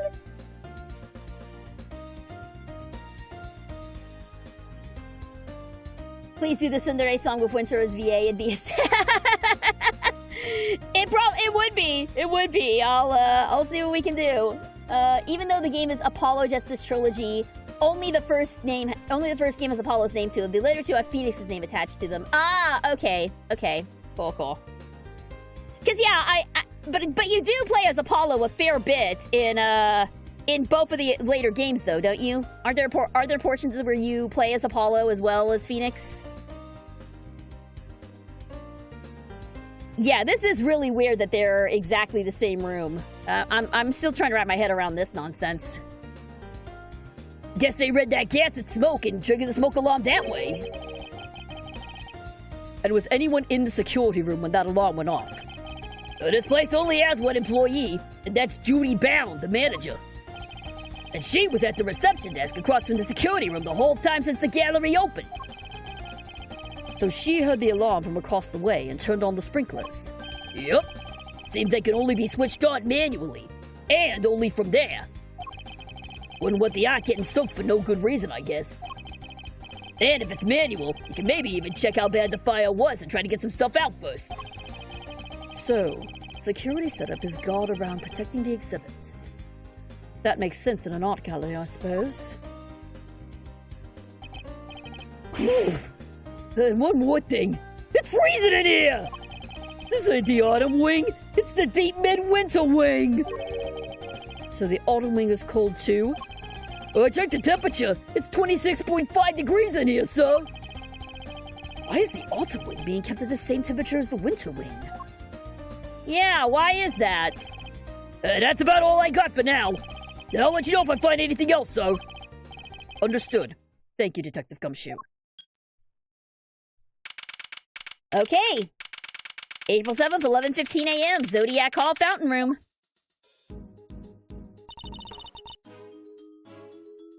What did Gummy have to say? He said that the autumn wing is actually quite wintry. Huh? I don't get it. I'm wondering what it could mean myself, but it's a bit hard to tell from out here. We should try to get in there as soon as the police are done with their investigation. Amen to that. We need to see what the deal is for ourselves. Is there anybody else who might know something in the meantime? Oh yeah! There is one guy. Miles' best bud. His what? If we have to. And I guess we have to. The 5th and 6th games are where you play as both Apollo and Phoenix. Once I get the money, I may order a Pearl and Trucy plushie, maybe a Christoph Gavin plushie. I really appreciate the plushie orders, but maybe next time could you space them out by a few days? That'd be helpful. I do appreciate the business though, like seriously. Thank you very much. Hey, wait, that's... Okay! I didn't expect to see you here. You're looking as fresh-faced as ever. Yeah! Long time no see! Larry, right? At the risk of being rude, how do I request you go to a convention? I'm gonna be in Orlando this December for HoloMat. So what you'll need to do is you'll need to reach out to HoloMat and request me to come to the convention. I'm not familiar with HoloMat myself, but yeah, that would be something that you would have to email the convention and ask them ask them to have me come as a guest. I would love to visit Orlando though. Like, it's been a long, long time since I've been to Florida. So yeah, go ahead and shoot him an email, tell him you want to see Ariel Graham at HoloMat in December, and hopefully it'll be a thing. But thanks so much for the interest. I would love to come down to see some. I'd love to come down to see some of y'all in Orlando. Okay, so here's the deal, Kay. I'm Larisse right now. You see, I'm also a bit of an artist. Oh, so it's your alias? I like it. Good to see you, Larisse. I always knew you were a nice, thoughtful kid. Unlike some people. Not saying a word. I have some questions for you, Larry. What the? How am I a suspect? Just because I found the guy doesn't mean I did the crime! I never said you did. I just need you to tell us what you saw. You said you saw something awful. How so, exactly? Look, I didn't see anything, and I didn't do anything, okay? I don't think I did anyway. Whoa, Chief. You didn't sound too sure of yourself at the end there. There's something you should know about him, Fender. When something smells, it's usually the butt. We've been saying that about Larry for 26 years now. His ability to attract trouble is legendary, for want of a better word. His ability to cause trouble, too. I suppose I'd better find out what he's done this time. Okay. To the chess dimension with you! I genuinely wonder how and when Edgeworth will properly crash out. Oh, like, have a meltdown? I don't know. I feel like he'd be the type to, like, completely freeze up in that event. But again, I don't know. This is just me purely speculating here. If you're still friends with a known trouble magnet, you're either using them or you're borderline codependent. Oh, no! No, don't say that. I don't like that. I don't like that headcanon. No. Why is Larry still interested in being ours when the girl he was hitting on died? It was his mentor. His mentor was the one who died, not the girl he was crushing on. The girl he was crushing on got sent to prison. So it was Elise Stoneham that Larry, I refuse to call him Lawrence. Or Laurice, or whatever the hell his name is. That's who Larry was studying under, was Elise. And Elise was the one who died in Bridge to the Turnabout, aka Maya's mother. Iris was who he was crushing on. The reason he became an artist was because of Elise, who was tutoring him, not because of Iris. He just got a crush on Iris because he hits on anything that's in a skirt and breathes, this man. So, Hello, Obama! Welcome! Thank you so much for tuning in. What did I miss? We are back in the present day. I will hydrate, thank you. We are back in the present day, where, everyone from the case 18 years ago, minus Gregory, obviously, and Manfred, are back at the exact same place. And, there was a poison gas attack, and one of the suspects, the Iron Chef guy, was seriously poisoned during that gas attack. So we're trying to find out what the heck happened. And also, unfortunately, Larry's here. Aren't Phoenix and Iris an item now? No. I refuse to believe that. They were at one point, yes, but no, I refuse to believe that they are an item because it's right worth all the way, baby. It's right worth all the way. Like, I don't care what the game says.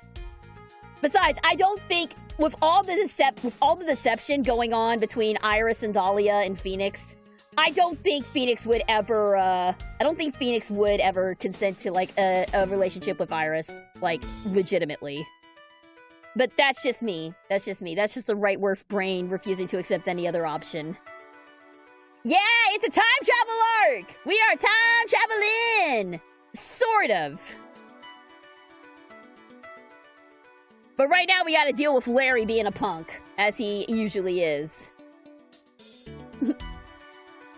Also, I saw the latest episode. Hikari was right. I'm making the... Yeah, I know that those gifs are going to be floating around the internet. Well, you guys will have to wait to see those yourselves when the dub comes out. Which will hopefully be sometime soon. Our aim is to uncover anything that Larry might be hiding. However... I didn't see anything! I didn't do anything! And you can't prove otherwise! It's almost impossible for him to keep his cool. I'll need to bide my time when he gets agitated, and wait for him to calm down. Let's start by asking him to go into detail about what he's doing here. He shouldn't prove to be too much of a challenge. So, let's get this over with. Mind chess! Commence! Alright, let's do this. Why are you here? Why exactly did you come to the gallery today? What kind of question is that? What? You think I don't belong in a gallery or something? Bide my time. Hey, if you're gonna ignore me, then I'm gonna paint your portrait. And when I'm done, I'll scribble all over it. And they're all just scribbles to begin with. That's rough.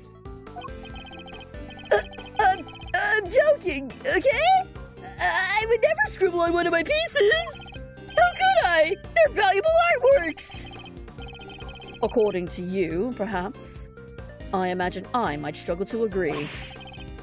Oh yeah, laugh it up, funny guy! Luckily, some people actually believe in my work. And those people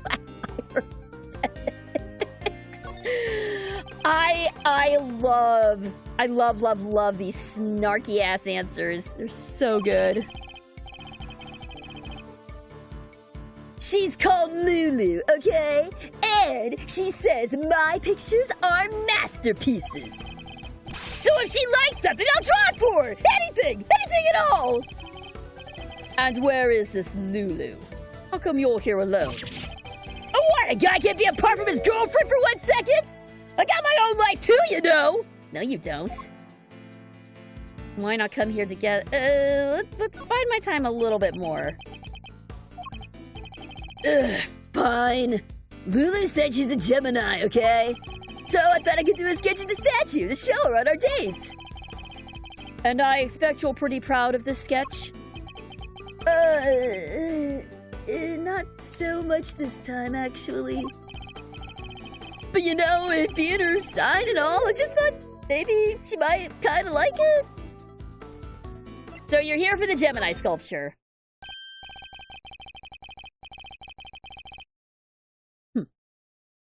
How very like you to try to tell me nothing, and give so much away in the process. So to summarize, you came here today to draw a sketch of the Gemini statue for your girlfriend, Lulu. What? How did you figure all that out? From your incessant prattling! You just can't help yourself, can you? Fine! Then I won't say another word!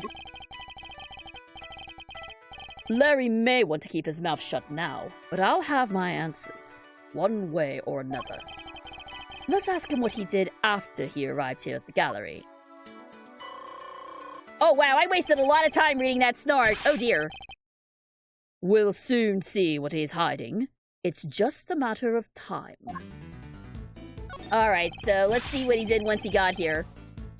So, we haven't gotten that far in Gregory's investigation yet. I wonder if Gregory also sent people to the chess dimension, like Miles did, or if this is just a Miles thing. Because if his dad did this too, that's gonna be really freaking... Alright, tell me what you did once you arrived here. What's the big idea? What are you staring at me like that? I don't remember! I didn't have a pamphlet, so I didn't know where I was. I just kind of hung around by the fountain. You didn't receive a pamphlet when you paid your interest fee at the reception desk?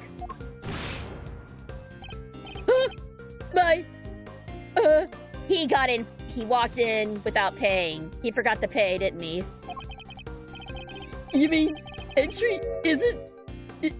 It's not free to get in here? Oh no. You mean to tell me that you entered without paying?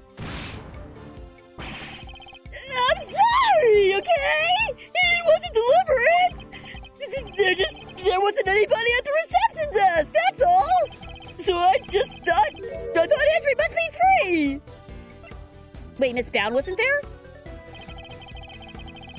You're saying Miss Bound wasn't at the reception desk at the time? Yeah, but it looked like there was maybe somebody in the little room opposite. Interesting. According to Detective Gumshoe, Miss Bound had to enter the security room to activate the sprinkler system. I expect she wasn't at the reception desk because she was busy responding to the incident. And right after she finally got the place open for business, too. Poor Judy. The Winter Wing, the gallery's greatest attraction, and it's all gonna be ruined now. You know a lot about the Winter Wing, Larry.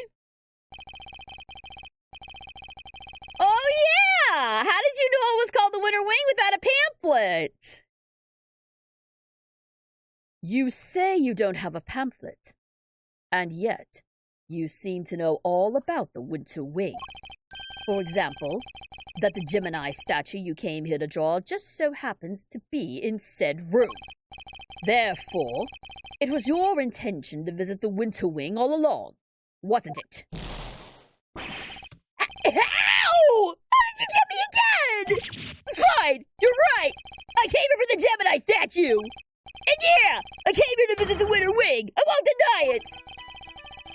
Larry's not one to confess so easily. Then again, he's always managed to surprise me in unusual ways. Let's see what more he can tell us about the Winter Wing. It's on the door? Well, remember though, Eddie tried to go into where he thought the Winter Wing was, and it turned out to be someplace different, so... It said on the pamphlet that it had been moved, remember? I expect even Larry has found his feet a little by now. I'll have to watch his reactions more carefully and see what information I can glean from him. I'm done with you, go home! I wish I could say that. Larry, be honest. Did you enter the Winter Wing? What is that? Is that suspicion I see in your eyes? I tried to get in there, sure, but... So you did go in? You tried to get in, but you couldn't? Yeah, exactly. I wanted to get in there, but that old guy came out and fell to the ground, and like I said, it was all pretty shocking. So you were unable to enter the Winter Wing because the victim emerged and collapsed in front of you? Yeah, he came out of the Winter Wing door and then down he went. But wasn't it the Autumn Wing that the victim came out of? If that stupid poison gas thing had never happened, I'd be in there happily sketching away right now. Larry seems to have the Autumn and Winter Wings mixed up. Regardless, it seems his aim really was to make a sketch of one of the statues. This could be a useful clue. What did you see in the Winter Wing, Larry? You don't let up, do you? I told you, I didn't see anything. Galleries are nice and all, but I kind of changed my mind once I got here. Thought I'd go meet my girlfriend instead. I think it's time to deploy my clue. Didn't you say you came here to make a sketch of one of the statues for your girlfriend? You gave up on that a little easily, didn't you? Surely you saw something, even if you were distracted by the victim's collapse? Well, I did not see something. Oh, shut up with the double negative! I did not see something? But that doesn't prove that I did see something totally terrifying either, does it? Bingo!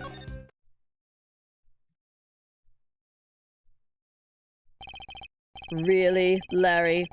You could at least try to make this a little harder for me.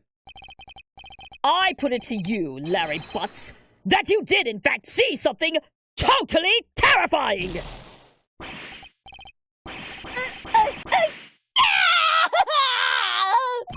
How do you do it, Angie? Are you some kind of a mind reader? Fine. I guess there's no point in trying to keep it a secret any longer.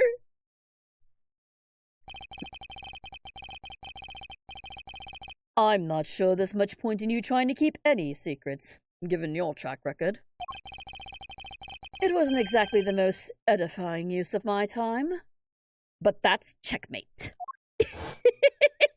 The most hollow of victories. His friends do try to convict him of murder on the regular, so I can see trust issues. I mean... Yeah, well, it's his fault for being such a troublemaker. I really don't like Larry. Sorry. The anime redeemed him just a little bit in my eyes. Just a little bit. But not enough to make me change my mind on him. All right, take care, Trickster. Thanks so much for tuning in. Hope you have a great rest of your day and get some rest. I couldn't help staring at that Gemini statue. My eyes were drawn to it. Objection! You keep talking about a Gemini statue. But there's no way you saw what you think you saw. It's simply not possible. What do you mean? You think I saw like a ghost statue or something? Larry's still laboring under the misconception that he was looking at the Winter Wing. This piece of evidence shows us what Larry was really looking at. It's gotta be the pamphlet, right? Take a look at this pamphlet.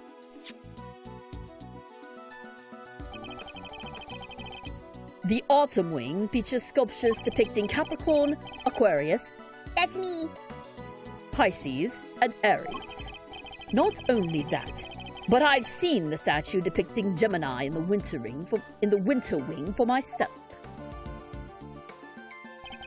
Which means that whatever you saw, it can't have been a statue of Gemini. Huh. Guess that makes sense.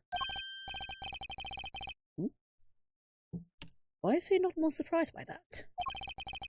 It did seem pretty weird now that I think about it. One of the two people did look like a goddess. So the other stuff, guess it wasn't my imagination either. Other stuff. Ah, you're interested in it too, aren't you, Edgy? Great! Let me show you. It's gonna be some crayon drawing nonsense, isn't it?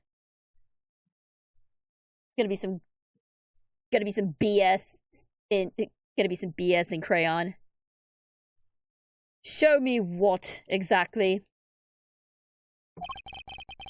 I drew a picture of it all. Got the whole scene down exactly as I saw it. But I'm still not that confident in my work, so, Well, I wanna see. Really? All right, here. Just immediately. Whoa! Larry! Sir!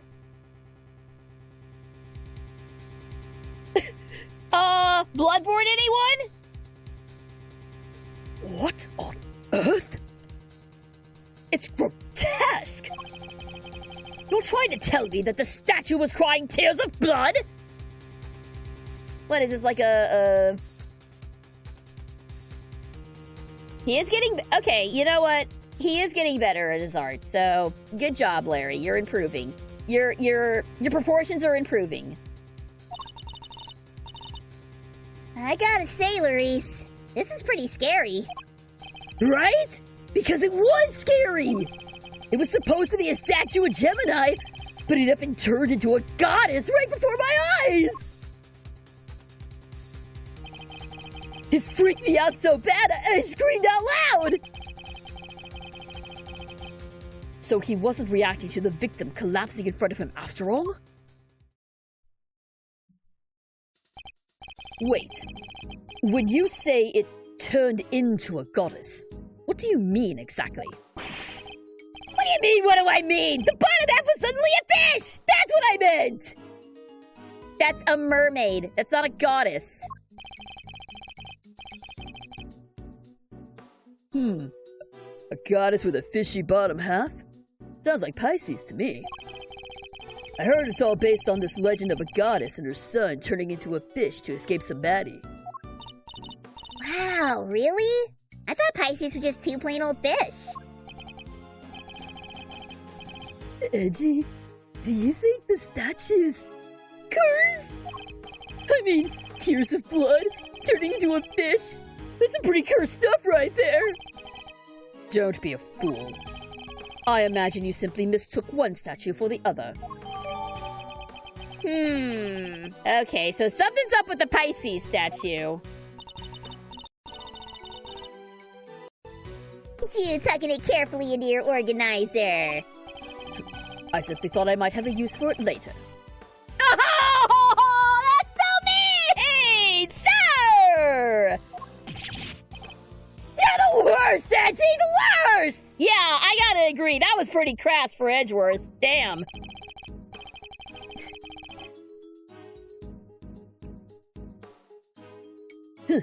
Kinda freaky-deaky though, huh? A statue with a bottom half that changes shape? I'm pretty keen to find out what went down in the Autumn Wing. Aren't you? I suppose I am, yes. Could there be some kind of trick to the Pisces statue, perhaps? Oh? Yes? Edgeworth speaking. I'm just about done in here, sir. There's no danger from the gas anymore. You can come in now.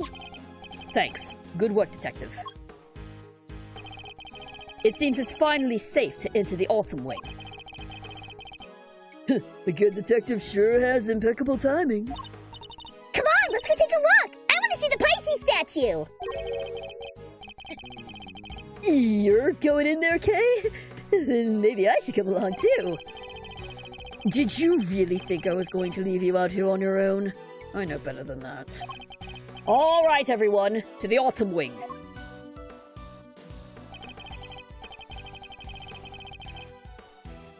All right, here we go. Here we are at last. It really does look a lot like the Winter Wing. Glad you could make it. Oh, hey there. You're, Harry, was it? Hey, good to see you, Harry. No, for the last time! The name is Maurice Totem! Detective, your report, if you don't mind. Yes, sir. Okay, so, first off, I found a blowtorch. The nozzle was still warm when I found it, so I guess it was used pretty recently. Was somebody using it to heat something? Okay, a used blowtorch, huh? Was the stepladder already like that when you entered? Yup, guess it was used by whoever let out the gas.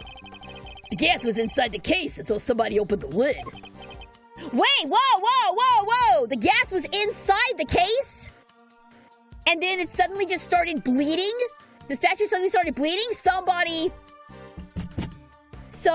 is freaking inside that statue. Y'all, there's a dead body in that Pisces statue. I guarantee you there's somebody's dead body in that statue. Oh, I really hope I'm right. I really hope I'm right, because that is a wild way to kill somebody. Freeze them in an ice sculpture and then poison them with poison gas? That is wild! I don't think it's that, but I really kind of hope it is, because that would be one of the wildest murders I've ever seen. Is that so? Am I glad he's frozen in there and we're out here? Yeah, no kidding. Hello, Locomotive Works, welcome! Thank you so much for tuning in! The Pisces statue! Huh? Hey, you show up on your constellation, sir. And you know if one of the other cases too? This is the Autumn Wing, so I imagine it should be Capricorn. I guess ain't no fooling you, sir. I thought it was supposed to be Taurus. That weird cloth that's draped around it kind of tripped me up. Oh, it's the luminous cloth! It's the luminous cloth from way back when! Alright, take care, Gundam! Thanks so much for tuning in! Have a great rest of your evening! Hey, isn't that a piece of luminous cloth from way back when? What's that doing here? And now we have evidence from the IS-7 incident too? Ah, the luminous cloth once again makes an appearance. And taking a look around. It seems there's a piece of luminous cloth on each of the other cases too. Yeah, and that just makes me want to see what's hiding underneath real bad. Sure, let me whip him out for you. Or whip them off, excuse me. That's something very different that was said. Whoa! They're beautiful! There's Aquarius, and there's Aries. So, the transformation Larry witnessed. Could it have been the moment when the cloth around the Pisces statue's lower half fell away? You see, Edgy? See? I wasn't imagining things, and I wasn't mistaken! Hey, listen, Master. I think we can all agree. This room's fishier than a bucket of fish. My hunch is that someone deliberately tried to make this room look just like the Winter Wing. Yes, I was thinking the exact same thing. They even covered the statues up in just such a way as to make them look similar. With a cloth over the bottom half, the Pisces and Gemini statues look almost the same. Ditto for Capricorn. Cover his bottom half up and he looks pretty much like Taurus. The other two can't be fixed as easily, so covering their cases up completely was the only answer. There also weren't two cases in the Winter Wing to begin with. There also weren't two extra cases. It was only Gemini and Taurus. Oh, actually, no, never mind. There were the two sculptures explaining Castor Pollux and the Pleiades. So, yeah. Okay, makes sense. That tracks. Excuse me. Carry on. So, somebody went to some lengths to disguise the Autumn Wing as the Winter Wing. I'd say we need to take a closer look at things in here. Wouldn't you, Fender? Hold it. Who said hold? Oh, God. These two again.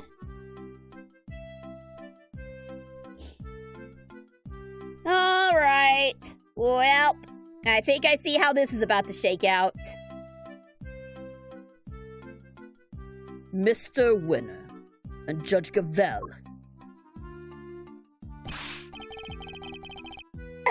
What the heck are you guys doing here?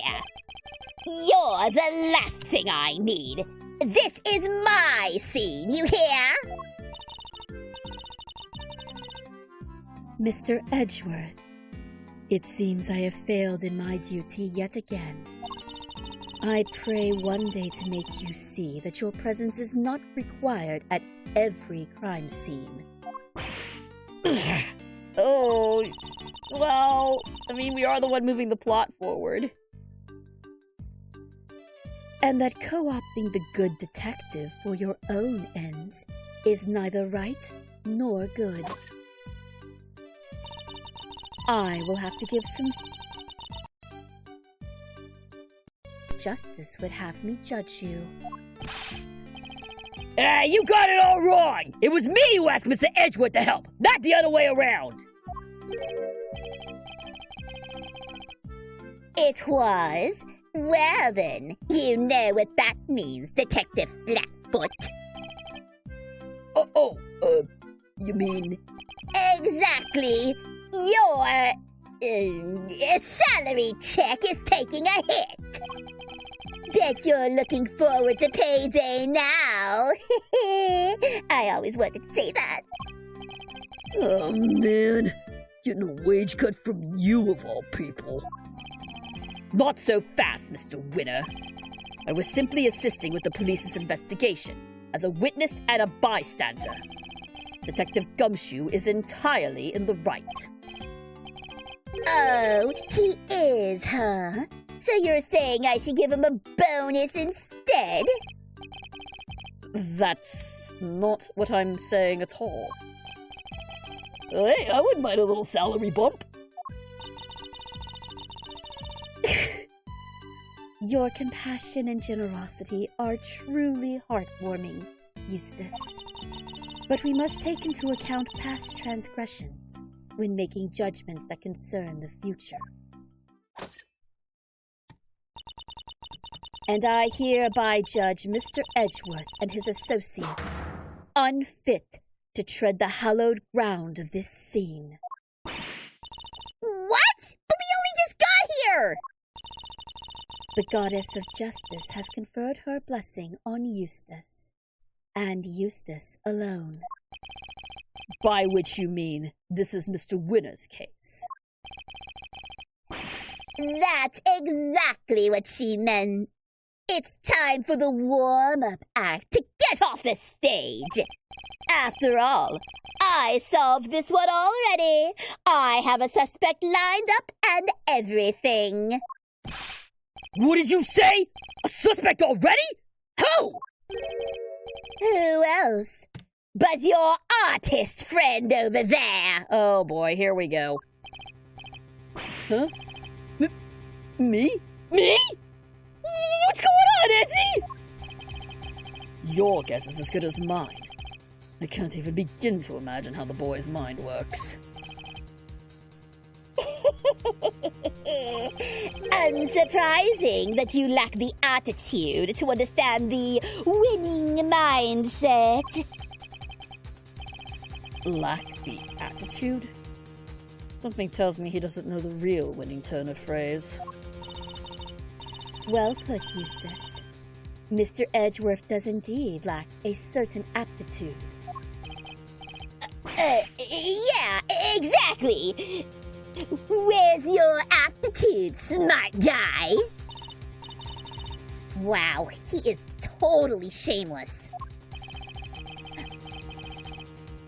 Underestimate my information-gathering skills at your own peril. Before we came here, we dropped by the medical room to ask the doctor there a few questions. And he told me where the poison gas came from. And where might that have been? It was... it's this chemical you find everywhere that... can't think of the name just now, though. Wait there a second. Let me just call him real quick. Punk. Perhaps I can answer your question. Oh, no! We're under attack! We're under attack! Thank you very much, Mr. Phoenix, for the raid! Hang on, I'll give you a shout-out real quick. Let me shout...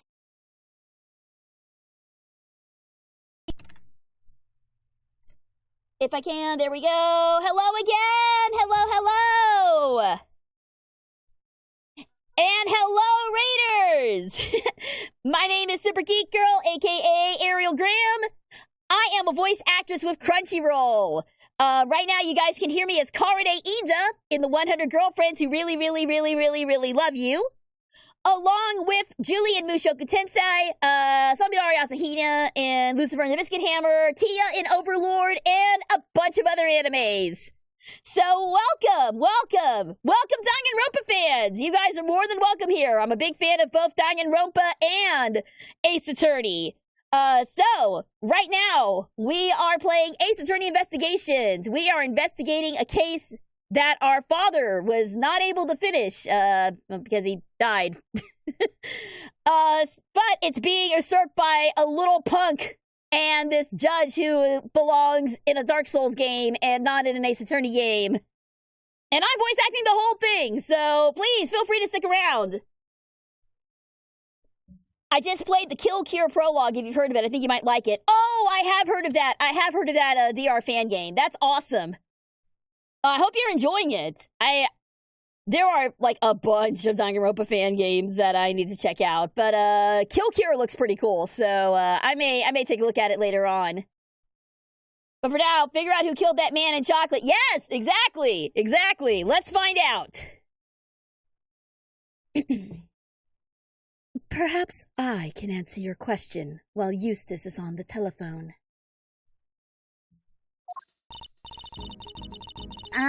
Why let him make the call if you know the answer?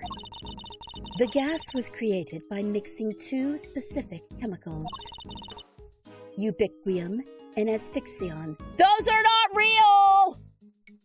Those are fake, made-up names! Ubiquium and asphyxion? Asphyxiation? Ubiquitous? You're not fooling nobody, Ace Attorney! I've watched too many murder mysteries to know fake-ass chemicals when I hear them. What kind of chemicals are they? Ubiquium is a red liquid used in all manner of everyday products. Paint and dishwashing liquid, among various others. On its own, it is entirely benign. So it's something anyone could get their hands on. Oh, so this is like... Is this like chlorine gas when you mix bleach and like one other thing? Is that what they're trying to do here, but like not saying it? Also, I noticed that the liquid was red. You think that's what we saw on the statue? It wasn't blood. It was this bogus red poison. Precisely. But the same cannot be said for asphyxion. That does sound nasty. What was it used for? It is the main ingredient in a product called Infesticide Ultra. It is pure white in color and is unavailable to the average consumer. In fact, it is nigh impossible for members of the public to obtain it here in this country. Ah, yes, the great country of Japanifornia. As such, we are currently investigating where it might have come from. Alright, poison gas ingredients. The gas was produced when bright red ubiquium and pure white asphyxion were mixed together. But if it turns out pink, like, I know my color mixing. Red and white make pink, but it was red that was coming from the statue. So did the statue just have pure, the statue just had the pure red stuff on there? I don't know. I might be trying to put it together too soon. I'm back, and I know the name of the chemical now. Don't waste your breath. Judge Gavel informed us already. Huh? Oh, great! That'll make this quicker, I guess. So the source of the gas, ubiquium, is used in paint and stuff, right? And there was somebody here at the gallery today who brought paints with them. Your friend, the artist. You can't accuse me just because of that! For once, Larry's right. Objection to the paints on that palette in your hand. Edgy? Is this kid okay? He seems a little... Indeed. I haven't known him long, but he's a little prone to jumping to the wrong conclusions. Hey! Quit talking about me like I'm not even here!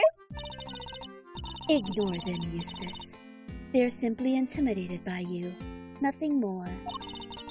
Why not give them yet another reason to fear with one of your winning deductions?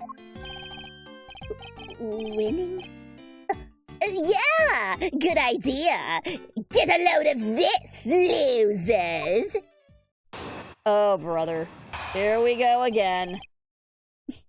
And yes, I did say that line like Eggman did. What about it? What is Gavel's interest in Eustace? I don't know. I don't know why she is going to bat for this dude as hard as she is. Is she his mom? Is she actually Eustace's mom? Because I get big mom energy from her. Is she like secretly his mom and trying desperately to keep him from screwing all this up? I don't know. I genuinely do not know. Well, let's see what this winning deduction is. Our friend the artist here won the race to find the victim and was first on the scene, correct? And the gas the victim was poisoned with is made from ubiquium, which, as we know, is found in paint. He was carrying paint on his person, and he was one winning stride away from the victim, which surely makes him the winner on our list of suspects. Right, Gavel, you think so too, right? It is a possibility that certainly can't be discounted. Well, would the artist like to share his version of events? Did you leave red paint at the scene of the crime? Or something more sinister, The catalyst for a cloud of toxic gas, perhaps?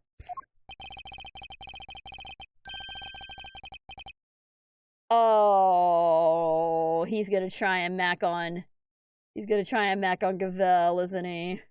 Oh no. I think I might have left my heart there, you know. And you. Wait, where is it? Where is it at? Think I might have left my heart there, you know. And you might have picked it up. I would be careful what you say to me.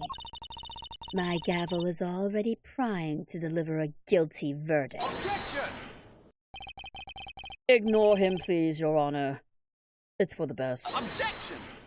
Quit stalling! You can't run away from the fact that my reasoning is flawless. Thank you very much for the ring, whoever that was. I didn't see who it was, but thank you. And I will hydrate. Thank you, NSM. Oh. Also, I don't think the ring animation is working. So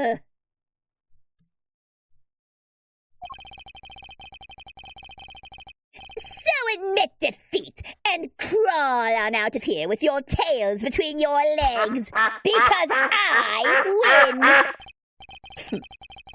I have better things to do than pick holes in your faulty logic. But I don't suppose I have much choice. Thank you very much for the duck! Quack, quack, quack. Alright. Where do I even start here? Our friend the artist won the race to find the victim, was first on the scene. The gas the victim was poisoned with is made from ubiquitous, which as we know is found in paint.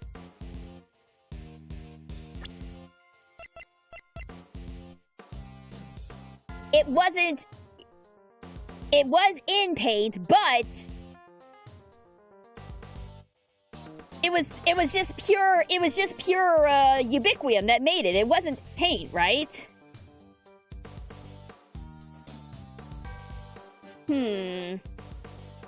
Yeah, I think it was just pure ubiquitous that was found at the scene, not necessarily paint. So I'm thinking this is the way to go, but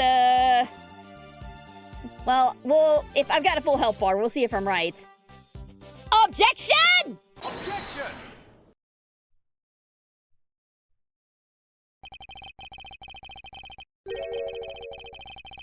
Your deductions are anything but winning, I'm afraid. Unless you're looking to win a prize for incoherence. Oh, so you agree that I deserve a prize?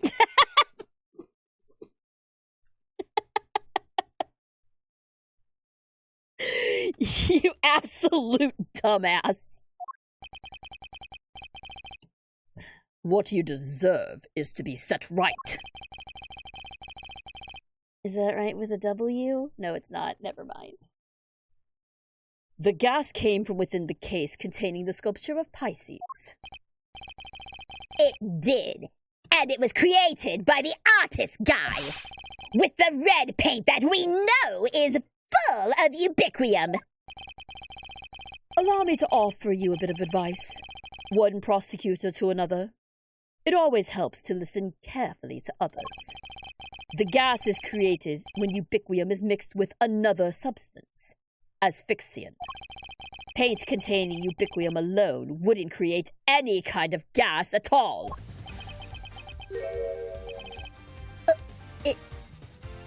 It wouldn't? I thought they said that the guy was asphyxiated with ubiquitous. You're telling me that all of this was based on a mishearing of the forensics report? The gas had already done its work by the time Mr. Butts found the victim. Perhaps it's your own aptitude you should be worrying about. My aptitude? What does that even mean? You literally used the word 5 minutes ago. It means one's ability, or how one is suited to a particular task, Eustace. And attitude, the other word you misused only minutes ago as well, is another thing entirely. Oh, I get what you're doing. You're making fun of me again! What I am doing is demonstrating that you do not have the aptitude required to head up this investigation. Before you go any further, you might wish to consider some of the flaws in your own statements. And what flaws might those be? Firstly, that you cannot prove your artist friend did not enter the Autumn Wing.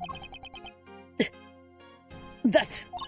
And secondly, that you cannot prove that the red paint did not have something to do with the crime. But the paint isn't important on its own, surely. What's important is the combination of the red ubiquium with white asphyxian. How exactly were the two substances introduced to one another? Surely we need to figure that out before anything else. Indeed, we do. And that is what Eustace will be investigating next.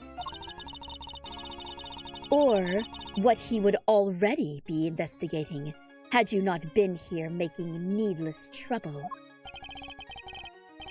We are not here to make trouble. Quite the opposite, in fact. We're here to help. Are you saying you know how the gas was made? I don't believe you. I can certainly point you to a vital clue as to how it was done. He's bluffing, Eustace. Ignore him. It's fine, Gavel. He's clearly lying. Might as well let him talk himself even further into a corner. If you're sure. Come on then, show me what you've got. What shows how the gas was created, huh? It's gotta be the statue, cause look.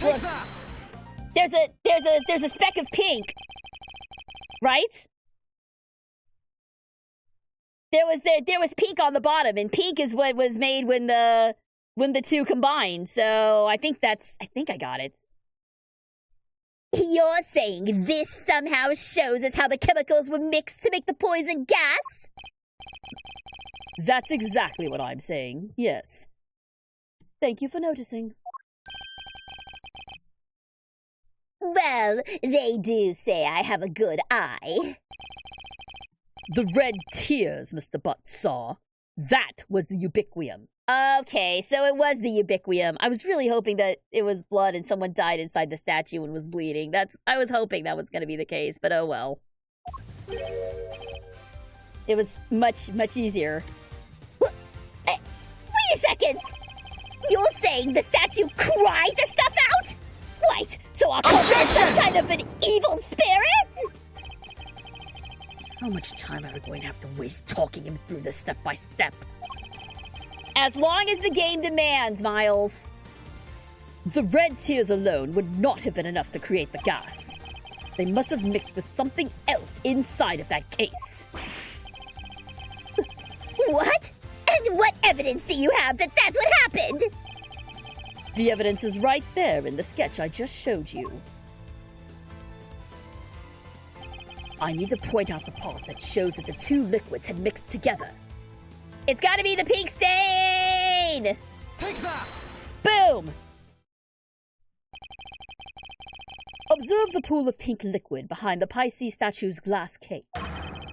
This clearly shows that the two chemicals were mixed. What? Wait, I don't get it. How does that prove that some ubiquium mixed with some asphyxian? We have an artist with us. Why don't we ask him? Larry, you claim to be something of a painter. I imagine you have some experience mixing colors. What happens when you mix red with white? Don't treat me like a dum-dum, Edgy! I didn't graduate from junior high, you know! Junior high? Not high school? Any idiot knows that red and white make pink! I mean, there's variations. You got your rose pinks and your baby pinks and... That will be more than enough, thank you. No, come on! This is like the one thing that he knows. Let him espouse color theory for a little bit. Do you see what I'm getting at now, Mr. Winner? Oh, I think I do. Ubiquium is red, asphyxian is white, mix the two together, and you get pink! That's what the pink liquid is! Yes. Very good. We got there in the end. Yes. Interesting. I think you finally convinced him! Mr. Edgeworth, you have raised a possibility, nothing more. We cannot know for certain that this shows the results of the two chemicals having mixed. And besides, the sketch you are attempting to enter as evidence was drawn by a suspect. How can we possibly hope to rely on its veracity? Hey! I do everything exactly as I saw it! A true artist never lies or embellishes the truth. Forgive me, but I did not ask for your opinion. Oof. She's a cold one, but I like it. You may rest assured, Your Honor, that I mean to prove my theory to all of our satisfaction. It may not be wise to jeopardize your position any further, Mr. Edgeworth, especially as there is another question to which you have yet to provide a satisfactory answer. How can you prove that this man did not enter the Autumn Wing? Until you are able to, there is little more to discuss. Oh, hey, wait! Maybe the victim can help us out with that. Mr. Gusto, he is still unconscious and in critical condition. He is? Oh.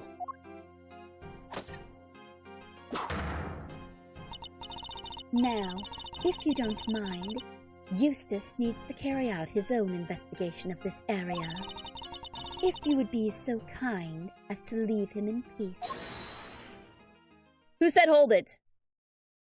Who said hold it? Oh, it was Larry, I guess.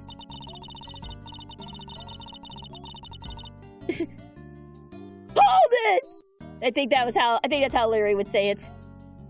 For the presiding judge's sake, I pray to the goddess that you need not ever be summoned to testify.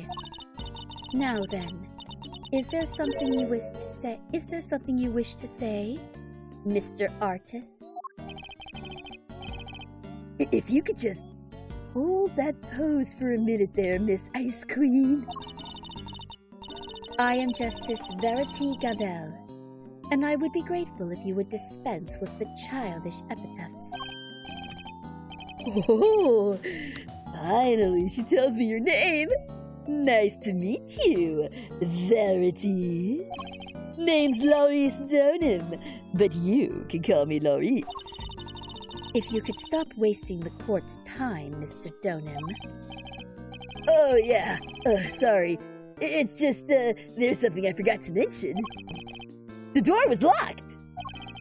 I tried to open it, and then the old guy came tumbling out.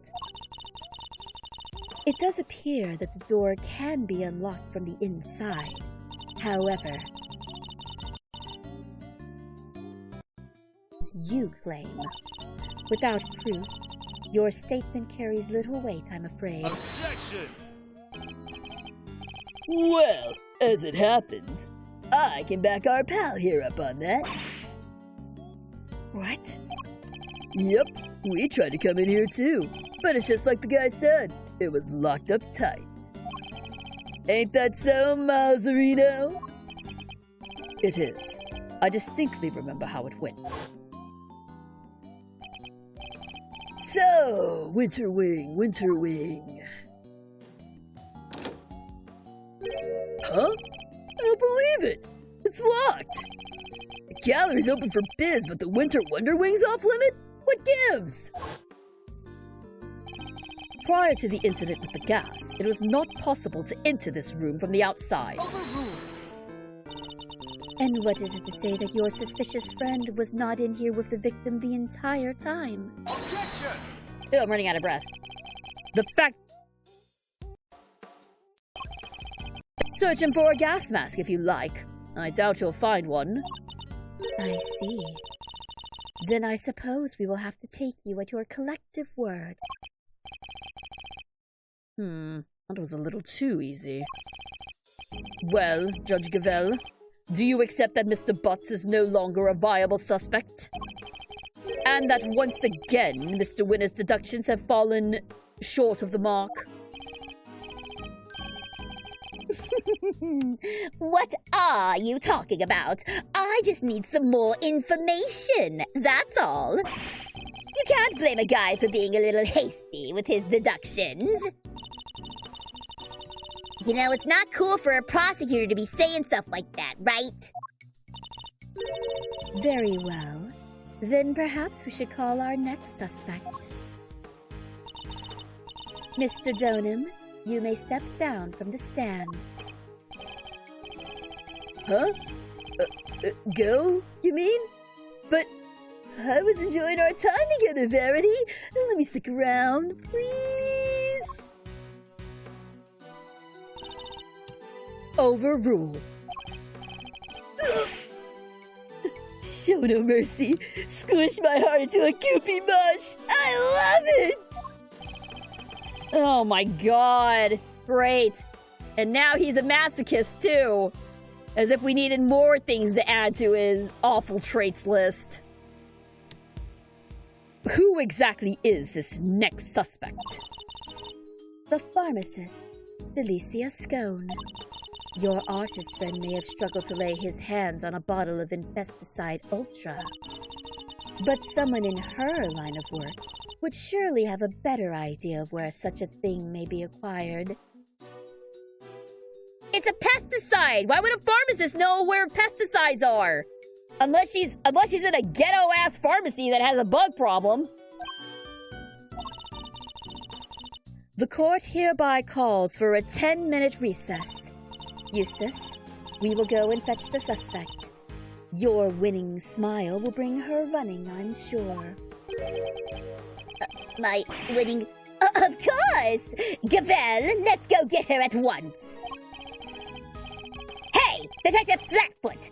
You carry on investigating while I'm gone, okay? Sure.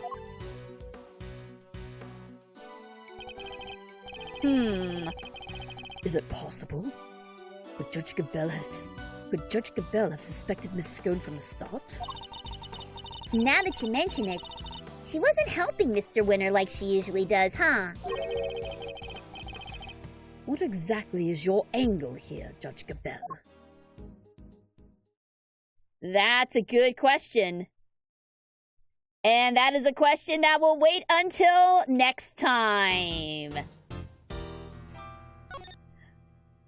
Alright, this time I actually did wait until there was a to be continued. Alright, so that is where we're going to call it for today. Next stream is going to be tomorrow night. We will be back to more Paper Mario, 1,000 Year Door.